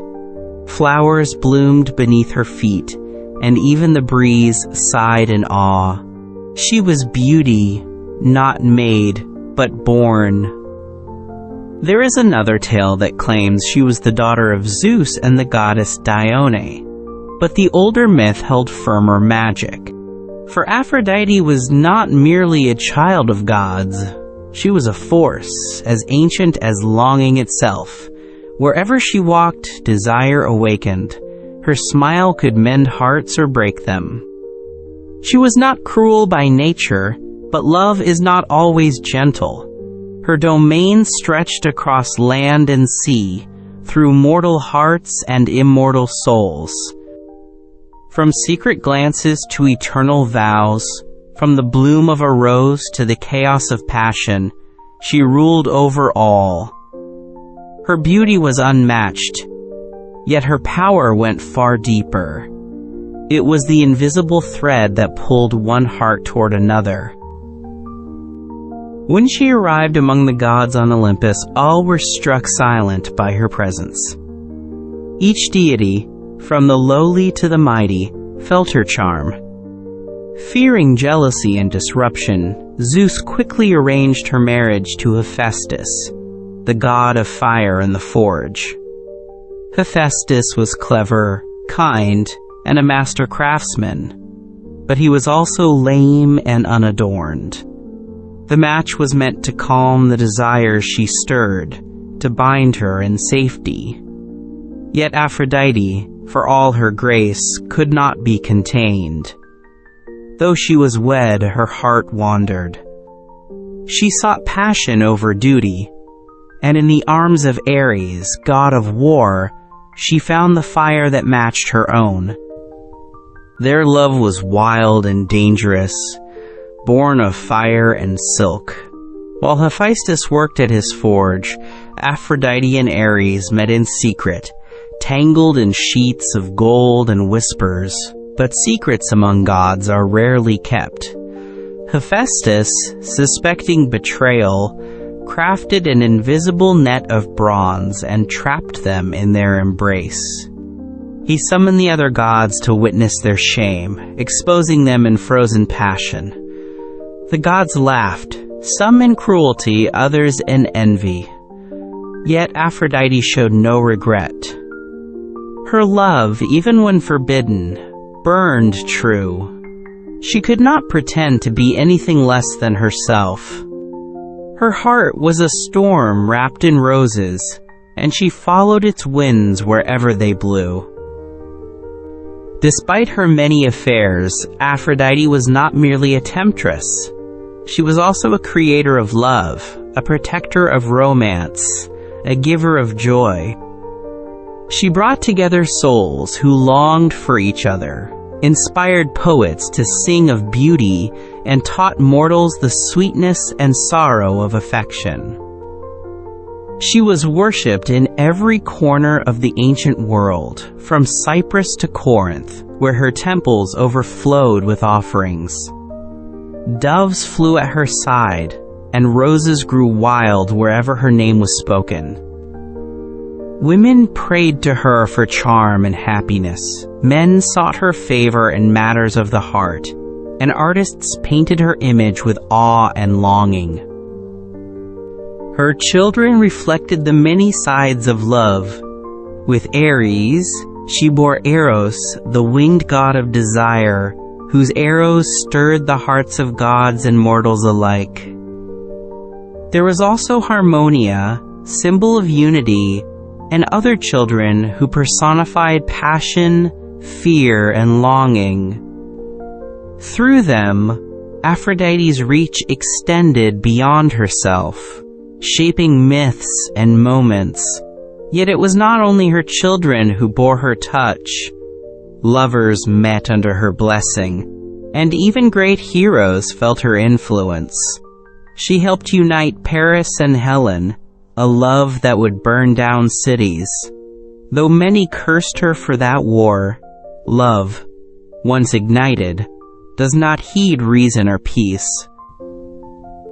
The story of Paris choosing Aphrodite as the fairest among the goddesses shaped much of her legacy. When Eris, the goddess of discord, cast a golden apple marked to the fairest into the banquet of the gods, a rivalry began. Hera, Athena, and Aphrodite each claimed it. Zeus, unwilling to decide, passed the task to Paris, a mortal prince of Troy. Each goddess offered him a gift.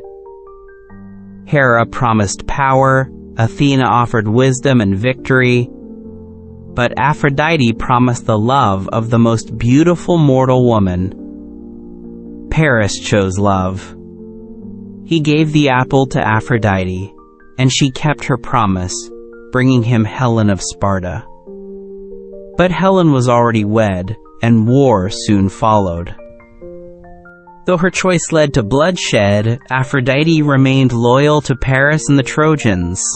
On the battlefield, she intervened to save her favorites, even placing herself in danger. Once, when Paris was nearly struck down, she swept him from the field. Another time, she was wounded by the Greek warrior Diomedes, who dared to strike a goddess. She bled like any other, retreating to Olympus in pain. It reminded the world that love too can suffer. The heart is not invulnerable, even when divine. Her pain became part of her legend, a goddess of joy who had tasted heartbreak, a beauty that bore bruises beneath the silk. Her magic extended beyond mortal longing. She stirred love between gods and guided destiny through desire. She once helped Pygmalion, a sculptor who fell in love with a statue of his own creation. Moved by his devotion, Aphrodite breathed life into the marble, and Galatea awakened, her eyes opening to love. The tale became a symbol of hope, for even the coldest form could be warmed by love's flame. In another story, she punished those who denied her power. The women of Lemnos once spurned her, and she cursed them with a terrible stench that drove away their husbands. Her love was a gift, but it was not to be ignored or mocked. Her dual nature, tender and tempestuous, made Aphrodite a goddess of truth. She did not hide behind masks. She was the fluttering heartbeat and the shattered one, the laughter and the tears that follow. She taught that love is not always gentle, that it burns, blinds, and heals all at once. Her power could lift hearts to the sky or drown them in longing. To follow her was to embrace both ecstasy and sorrow. She did not promise safety, only authenticity. Through her, mortals discovered the fullest spectrum of emotion. Her temples were places of worship, but also of transformation, where hearts were revealed in their rawest form. Though she was a goddess of overwhelming beauty, Aphrodite was never vain. Her beauty was her nature, not a pride. She knew that true allure lay not only in the body but in presence, confidence, and light. She saw beauty in the lover's gaze, in the lines of a poem, in the curve of a smile shared in secret. She taught that beauty was a power, yes, but also a reflection of something deeper. Love, in her eyes, was not weakness. It was the force that moved the stars, the reason gods wept, the beginning and end of all stories. Her message was simple: love boldly, fully, without shame. In the mortal world, her presence was everywhere. A glance across a crowded room, a song that stirred old feelings, a hand reaching for another. These were her gifts. She was not confined to marble statues or ancient hymns. She lived in laughter and longing, in the aching silence after goodbye. Her name was invoked by lovers and poets, and her stories passed from mother to daughter, from singer to dreamer. In every age she was reborn, not through temples, but through the hearts that beat in her name. She walked through time, barefoot and golden, never staying long, always leaving desire in her wake.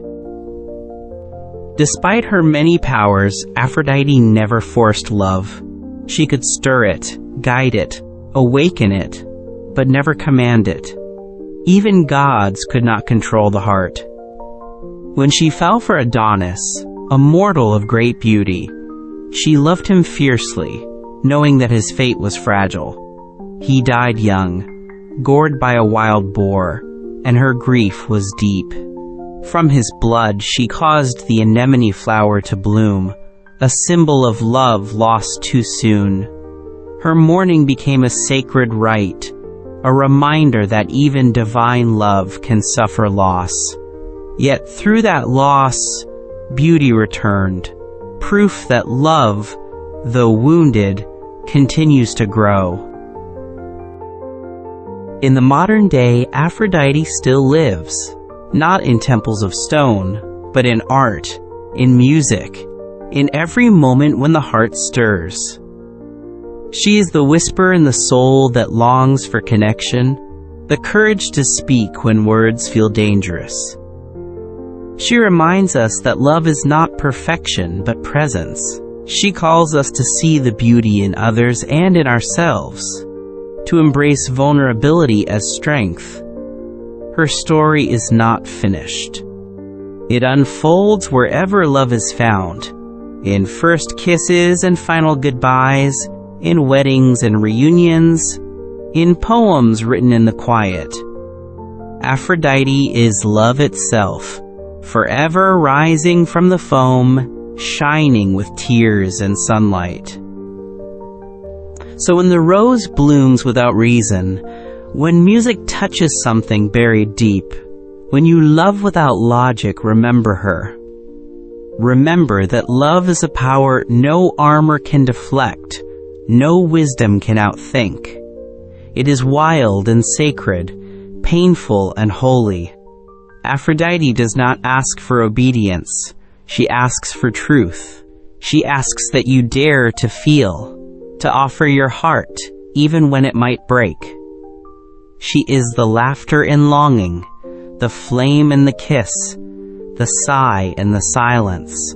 She is Aphrodite, goddess of love, of beauty, of every heart that dares to open, and she is never far. Hephaestus, god of fire, forge, and unseen strength. In the gleaming halls of Olympus, where beauty shone like sunlight on marble and perfection echoed in every voice, there came a child who did not fit the mold.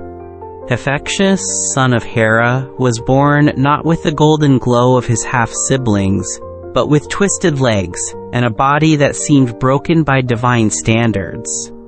In one version of his myth, Hera bore him alone, in defiance of Zeus, longing to create a child of her own strength. Yet when she saw the child's deformity, her heart hardened. In shame or rage, she hurled him from the heavens. He fell for an entire day and night, crashing into the sea, where Thetis, a gentle sea nymph, rescued and raised him in secret. From the depths of the ocean, Hephaestus grew in silence, far from Olympus's laughter and pride. But while the other gods feasted and quarreled above, he forged his world in fire. He found comfort in metal, in the rhythm of hammer and anvil. The caves became his workshop, and he molded wonders from bronze and gold. His hands, though rough, moved with delicate precision. He made automatons that walked and served, jewelry that shimmered with life, weapons that sang with power. He taught himself not only to build, but to create. And in that creation, he found worth, not in appearance, but in action. The world began to hear the ring of his forge. When he was grown, the gods discovered his talent. They marveled at the crafts that emerged from the sea, necklaces that danced like stars, thrones that moved on command, cups that never emptied. Hera, recognizing the power of the child she had cast away, invited him back to Olympus. But Hephaestus did not forget his exile. In one tale, he crafted a throne of golden chains and sent it to his mother. When Hera sat upon it, she was trapped, bound by invisible bonds. No one could free her. The gods pleaded, but Hephaestus refused to return, until Dionysus, with wine and laughter, coaxed him gently home. He came not in fury, but with the quiet dignity of fire. Back on Olympus, Hephaestus became the divine smith, master of forge and flame. His workshop lay beneath the mountains, where molten rivers glowed and sparks danced like fireflies. Every thunderbolt of Zeus, every armor plate of heroes, every golden chariot of the gods came from his hands. Though he walked with a limp, his spirit stood tall. The gods depended on him, even those who once mocked him. For strength is not only in battle or beauty, it lies in creation, in patience, in fire that shapes and transforms. Hephaestus held a power unlike any other, not the blaze that destroys, but the one that builds, refines, and gives form to dreams. Despite his skill, Hephaestus's life was not without sorrow. As a child, he had been rejected. As a man, he faced betrayal. Zeus, perhaps in an attempt to bring order, gave Aphrodite to Hephaestus as his wife. The goddess of beauty and the god of the forge, bound in marriage, seemed an unlikely pair. Hephaestus loved her, with the quiet devotion of one who knows loneliness. He built her jewels and palaces, forged laughter into bracelets and desire into mirrors. But Aphrodite's heart wandered. She found passion with Ares, the god of war, whose fire burned brighter, though more recklessly. When Hephaestus discovered their affair, he did not rage. He crafted a trap, a fine net of invisible gold. One day, as the lovers lay tangled in secret, the net fell and held them fast. Hephaestus summoned the gods, and they came, not to judge, but to laugh. There stood Aphrodite and Ares, caught in betrayal, their beauty exposed. Hephaestus asked only that justice be done, that his humiliation be seen. He did not strike, did not scream. His revenge was clever, controlled, and dignified. In time, the lovers were freed, and Hephaestus returned to his forge. He knew love could not be forced, and though his heart was wounded, he let it harden in the fire. He poured his sorrow into his craft, and from that fire came beauty unmarred by bitterness. Hephaestus had many creations, each a testament to his genius. He built golden maidens to help in his forge, able to move and think. He forged Achilles' armor, a masterpiece of strength and artistry. He made Hermes' winged helmet and sandals, gifts of speed and freedom. He crafted chains that could hold even gods, and gates that stood against storms. When mortals and immortals alike needed tools, weapons, or wonder, they came to him. Hephaestus gave the gods their glory and heroes their strength, but he asked for little in return. He found joy in creation, in seeing an idea born into form. His forge was a temple, his hammer a priest. Yet Hephaestus was more than a maker. He was also a god of fire in its many forms, not the wild fire of forests, but the controlled blaze of hearth and forge. He was present in every home where bread was baked, in every blacksmith shop where sparks flew. He was the warmth that softened iron, the heat that turned clay to vessel. His element was transformative. He taught that imperfections could be shaped, that flaws could become strength. In a world that prized perfection, Hephaestus stood as proof that brokenness did not mean weakness. He limped, but he moved mountains. He was not beautiful, but he made beauty. Though his love life was marked by betrayal, Hephaestus did not go unloved. In some stories, he found comfort with Aglaia, one of the Graces, a goddess of charm and splendor. She saw in him not deformity, but depth. Their union, unlike the one with Aphrodite, was gentle and healing.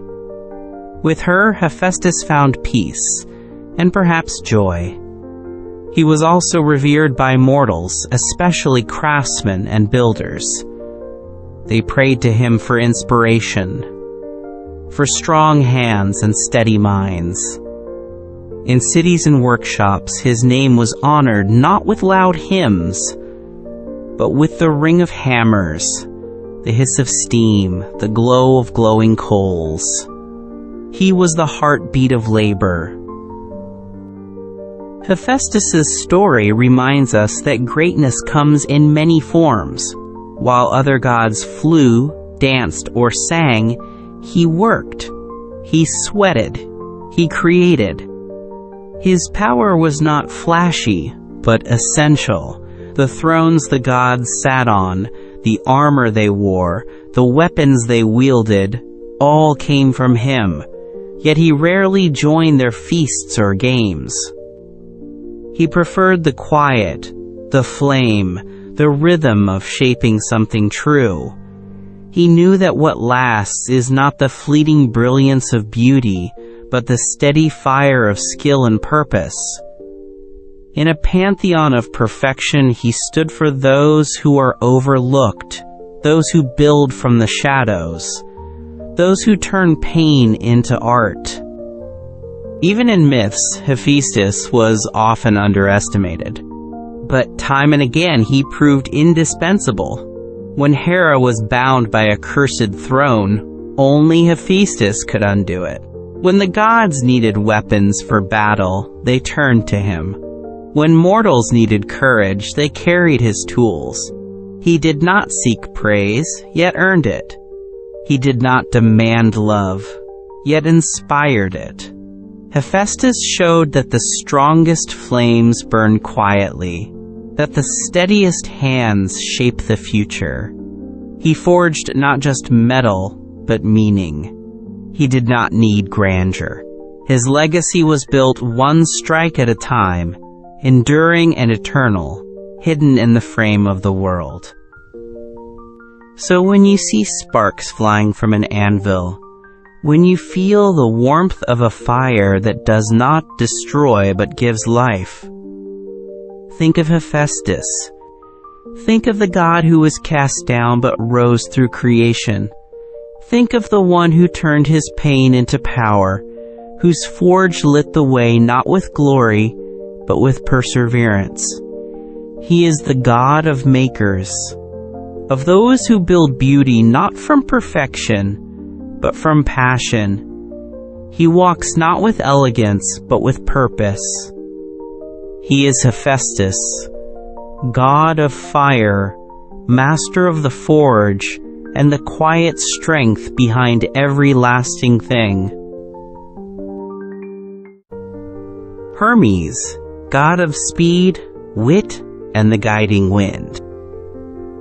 In the quiet dawn of a Thessalian meadow, when the stars were just beginning to fade, a baby was born who would move faster than thought itself. His name was Hermes, son of Zeus, king of the gods, and Maia, a shy and silent nymph who dwelled in a shadowy cave far from Olympus. Maia bore him in secret, hidden from Hera's watchful eyes. But secrecy did not suit the child. Barely hours old, Hermes wriggled free from his cradle, his eyes gleaming with cleverness.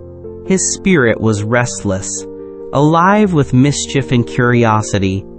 He slipped through the folds of night like a breeze, his bare feet barely touching the earth. Even the birds could not match his swiftness. That very day, the infant Hermes crept from his mother's cave and set out on his first adventure. With a mischievous smile, he found the sacred herd of cattle belonging to his half-brother Apollo, the shining god of music and prophecy. Though only a newborn, Hermes cleverly reversed the tracks of the cattle and walked them backward, hiding their trail. He even wore branches on his feet to cover his steps. Then, with the herd hidden safely away, he returned home as if nothing had happened, slipping back into his cradle just before Maia returned. He chuckled to himself, proud of his first trick. But no trick against a god goes unnoticed forever. When Apollo discovered his cattle were missing, His fury blazed like the midday sun. He searched high and low, and his sharp gaze eventually led him to Maia's cave. There he found Hermes, pretending to sleep. When confronted, the child denied everything with such charm and wit that Apollo was taken aback. Yet Zeus himself intervened to settle the quarrel. Rather than punish Hermes, Zeus laughed. He saw in the boy not only mischief, but brilliance. To make peace, Hermes gave Apollo a gift, the lyre, an instrument he had made from a tortoiseshell. Its music was so beautiful that Apollo's anger melted away. From that moment, the two gods became allies, their brotherhood sealed in song and laughter. Hermes, even as a child, proved he was unlike any other god. He was a trickster, a thief, a speaker of many tongues, and a master of persuasion. Zeus recognized his talents and gave him great responsibilities.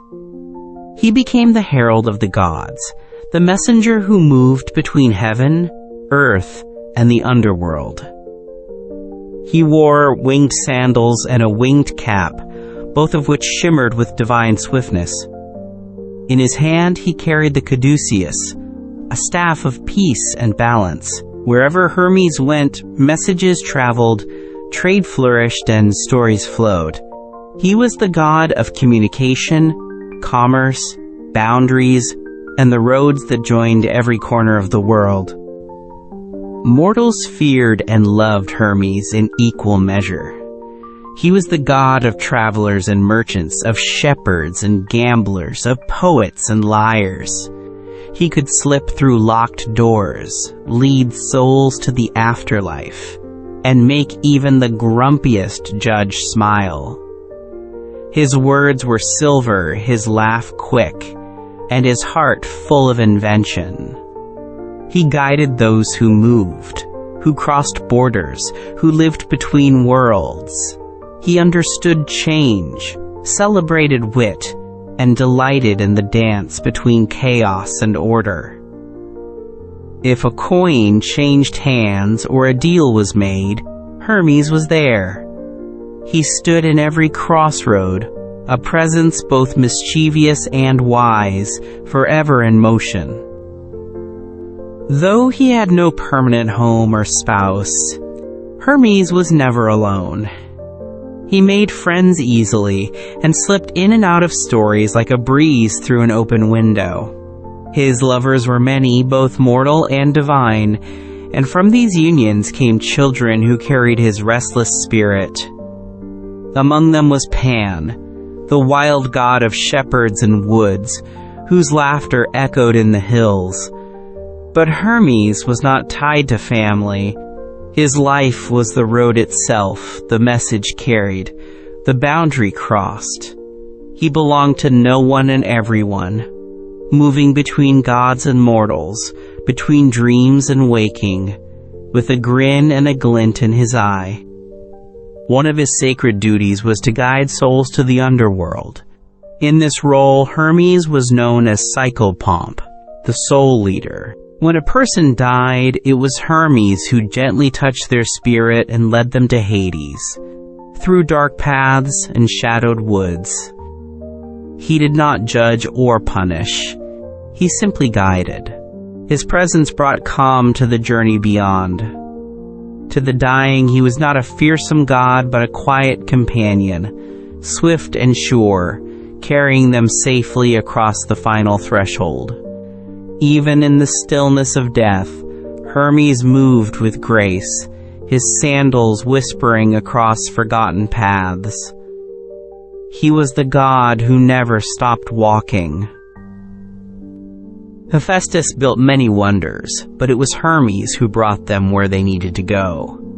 Athena gave wisdom, but Hermes gave the words to share it.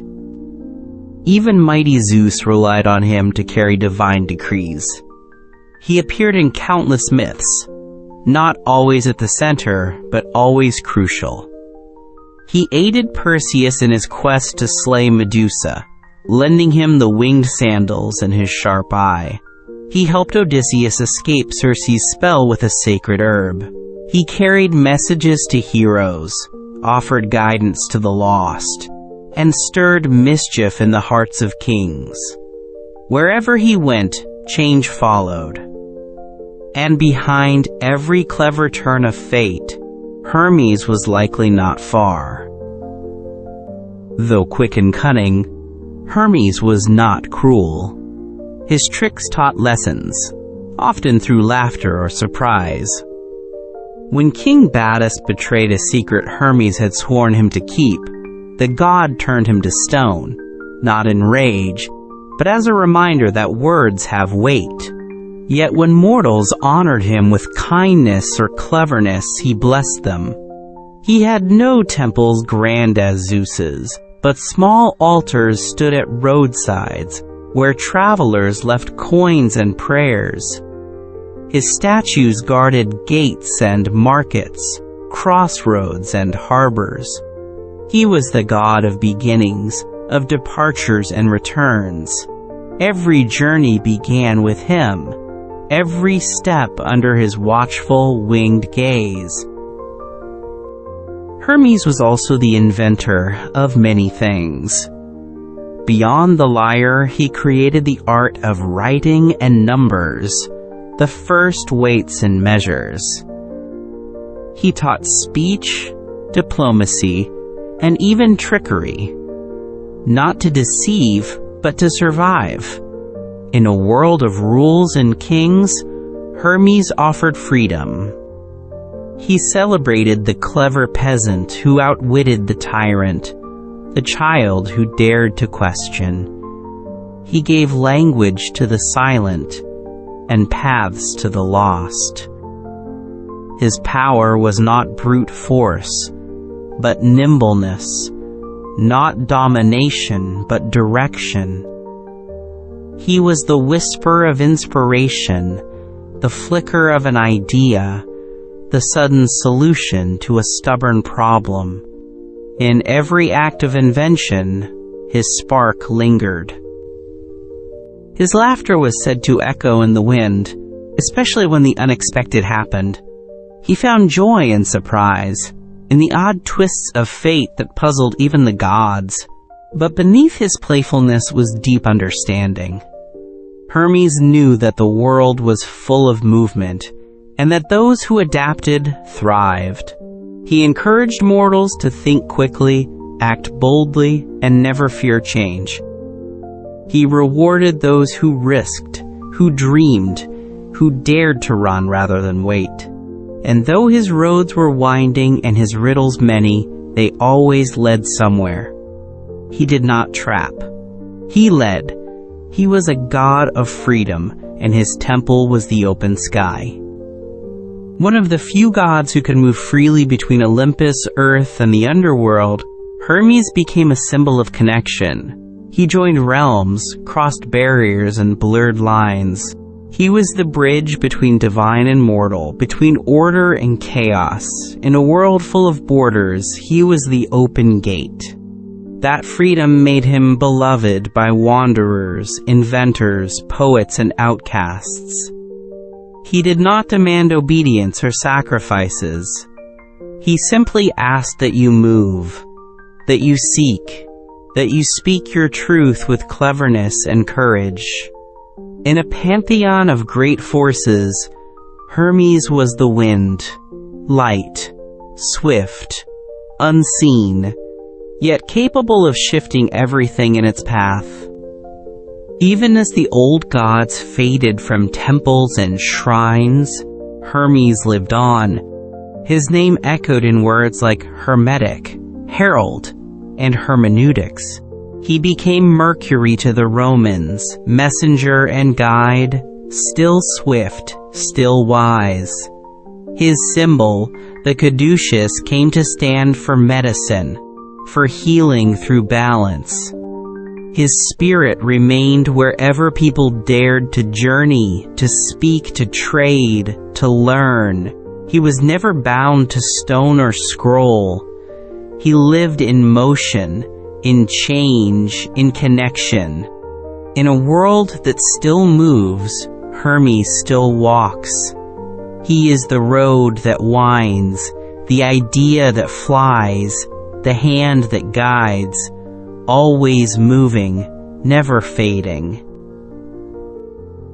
So the next time you stand at a crossroads, whether of road or choice, whisper to Hermes. When you travel, when you send a message, when you speak with wit or step boldly into the unknown, he is there. He is the god of motion and meaning, of laughter and cleverness, of thresholds and the paths beyond. He does not shout, he smiles. He does not force, he leads. He is Hermes, and in every step forward, he walks beside you. Dionysus, god of wine, madness, and sacred joy. In the golden age of Olympus, where each god ruled with clarity and pride, one deity was born from chaos, sorrow, and joy interwoven. Dionysus, god of wine, celebration, madness, and rebirth, came into the world not in the halls of Olympus, but in secrecy, wrapped in thunder and grief. His father was Zeus, king of gods, and his mother was Semele, a mortal princess of Thebes whose beauty captured the heart of the sky. But Hera, jealous and cunning, discovered the affair and came cloaked in disguise. She whispered doubts into Semele's ear and urged her to ask Zeus to show himself in all his divine glory. Blinded by love and curiosity, Semele made her request, and it destroyed her. Zeus, bound by his promise, revealed himself as lightning, and in the blaze of godly power, Semele perished, consumed by flame. But within her womb, the unborn Dionysus lived. Zeus, in an act of divine desperation, gathered the child and sewed him into his own thigh. There the infant grew, hidden beneath thunder and muscle, until the time came for him to be born again, this time from the body of a god. Thus, Dionysus was twice born, once of a mortal, once of a god. He emerged not in sorrow but in ecstasy, crying out with a voice that would one day stir mountains, rivers, and hearts across the world. Zeus, knowing Hera's wrath had not cooled, hid the child away. Some say he entrusted Dionysus to the care of nymphs in a secret valley, where ivy curled and grapevines whispered. Others claim he sent him to faraway lands to be raised in the wild, where nature itself would protect him. Wherever he was taken, Dionysus grew not in silence but in song. He learned from satyrs and fauns, danced with nymphs beneath moonlight, and drank the first fermented fruits of vine and freedom. The rhythm of life pulsed through him. He was laughter under stars, the madness of joy, the cry of release after sorrow. He was unlike any other god. As he grew older, Dionysus wandered the world, bringing with him the gifts of wine and celebration. He was not a god of stillness. He traveled in procession, accompanied by his wild and joyful followers, the Maenads, women overcome with divine frenzy, and satyrs, part man and part goat, who danced and laughed with abandon. They carried thyrsus staffs, twined with ivy and dripped with honeyed drink. Wherever they passed, vines bloomed, springs burst forth, and music rang through the trees. But their joy could turn fierce. Those who mocked Dionysus or denied his divinity often found themselves overwhelmed, driven mad, turned into beasts, or punished by the very ecstasy they refused to understand. Dionysus's power was unlike that of the other gods. He did not rule the sky or the sea or the forge. He ruled over the spirit, the part of the soul that longed to be free, to escape order, to dissolve into something greater. His wine was more than drink, it was transformation. In its grip, mortals laughed and wept, remembered and forgot, fought and embraced. He was the god of masks, of theater and role, of truth revealed through illusion. On the stage, under his gaze, mortals became gods, and gods remembered what it meant to feel. He blurred lines, crossed boundaries, and shattered silence with song. Though often joyful, Dionysus knew suffering. He walked the line between madness and wisdom. He was rejected by mortals, scorned by kings who feared his influence. One such ruler, Pentheus of Thebes, sought to ban Dionysus's rights and mocked his strange, wild followers. Dionysus came to him in disguise, his beauty veiled in human form. He lured Pentheus into the forest, dressed as a woman to spy on the Maenads. But the frenzy overtook them, and in their madness they saw the king as a wild beast. His own mother, under the spell of divine madness, tore him apart. Dionysus watched, not with vengeance, but with the cold lesson of truth. Deny the wild and it will rise. Though born of pain, Dionysus found love.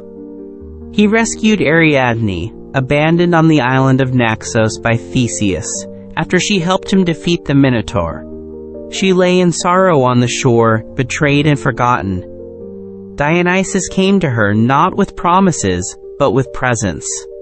He lifted her gently, crowned her with stars, and made her his bride.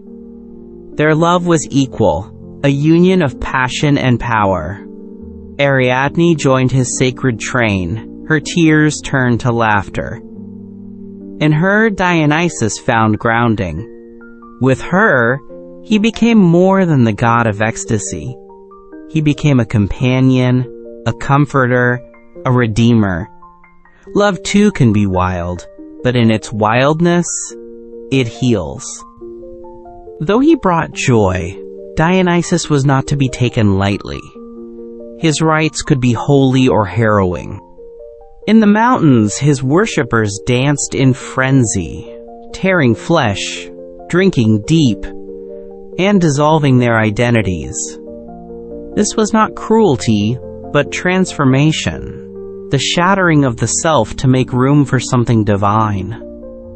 He showed that ecstasy could liberate or consume, depending on the heart that embraced it.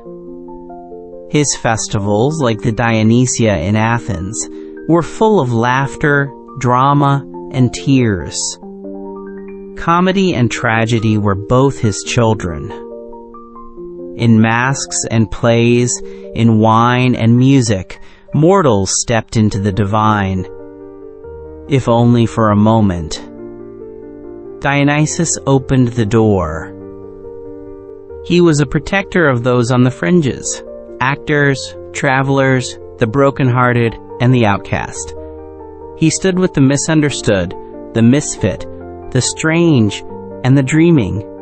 He welcomed those other gods ignored.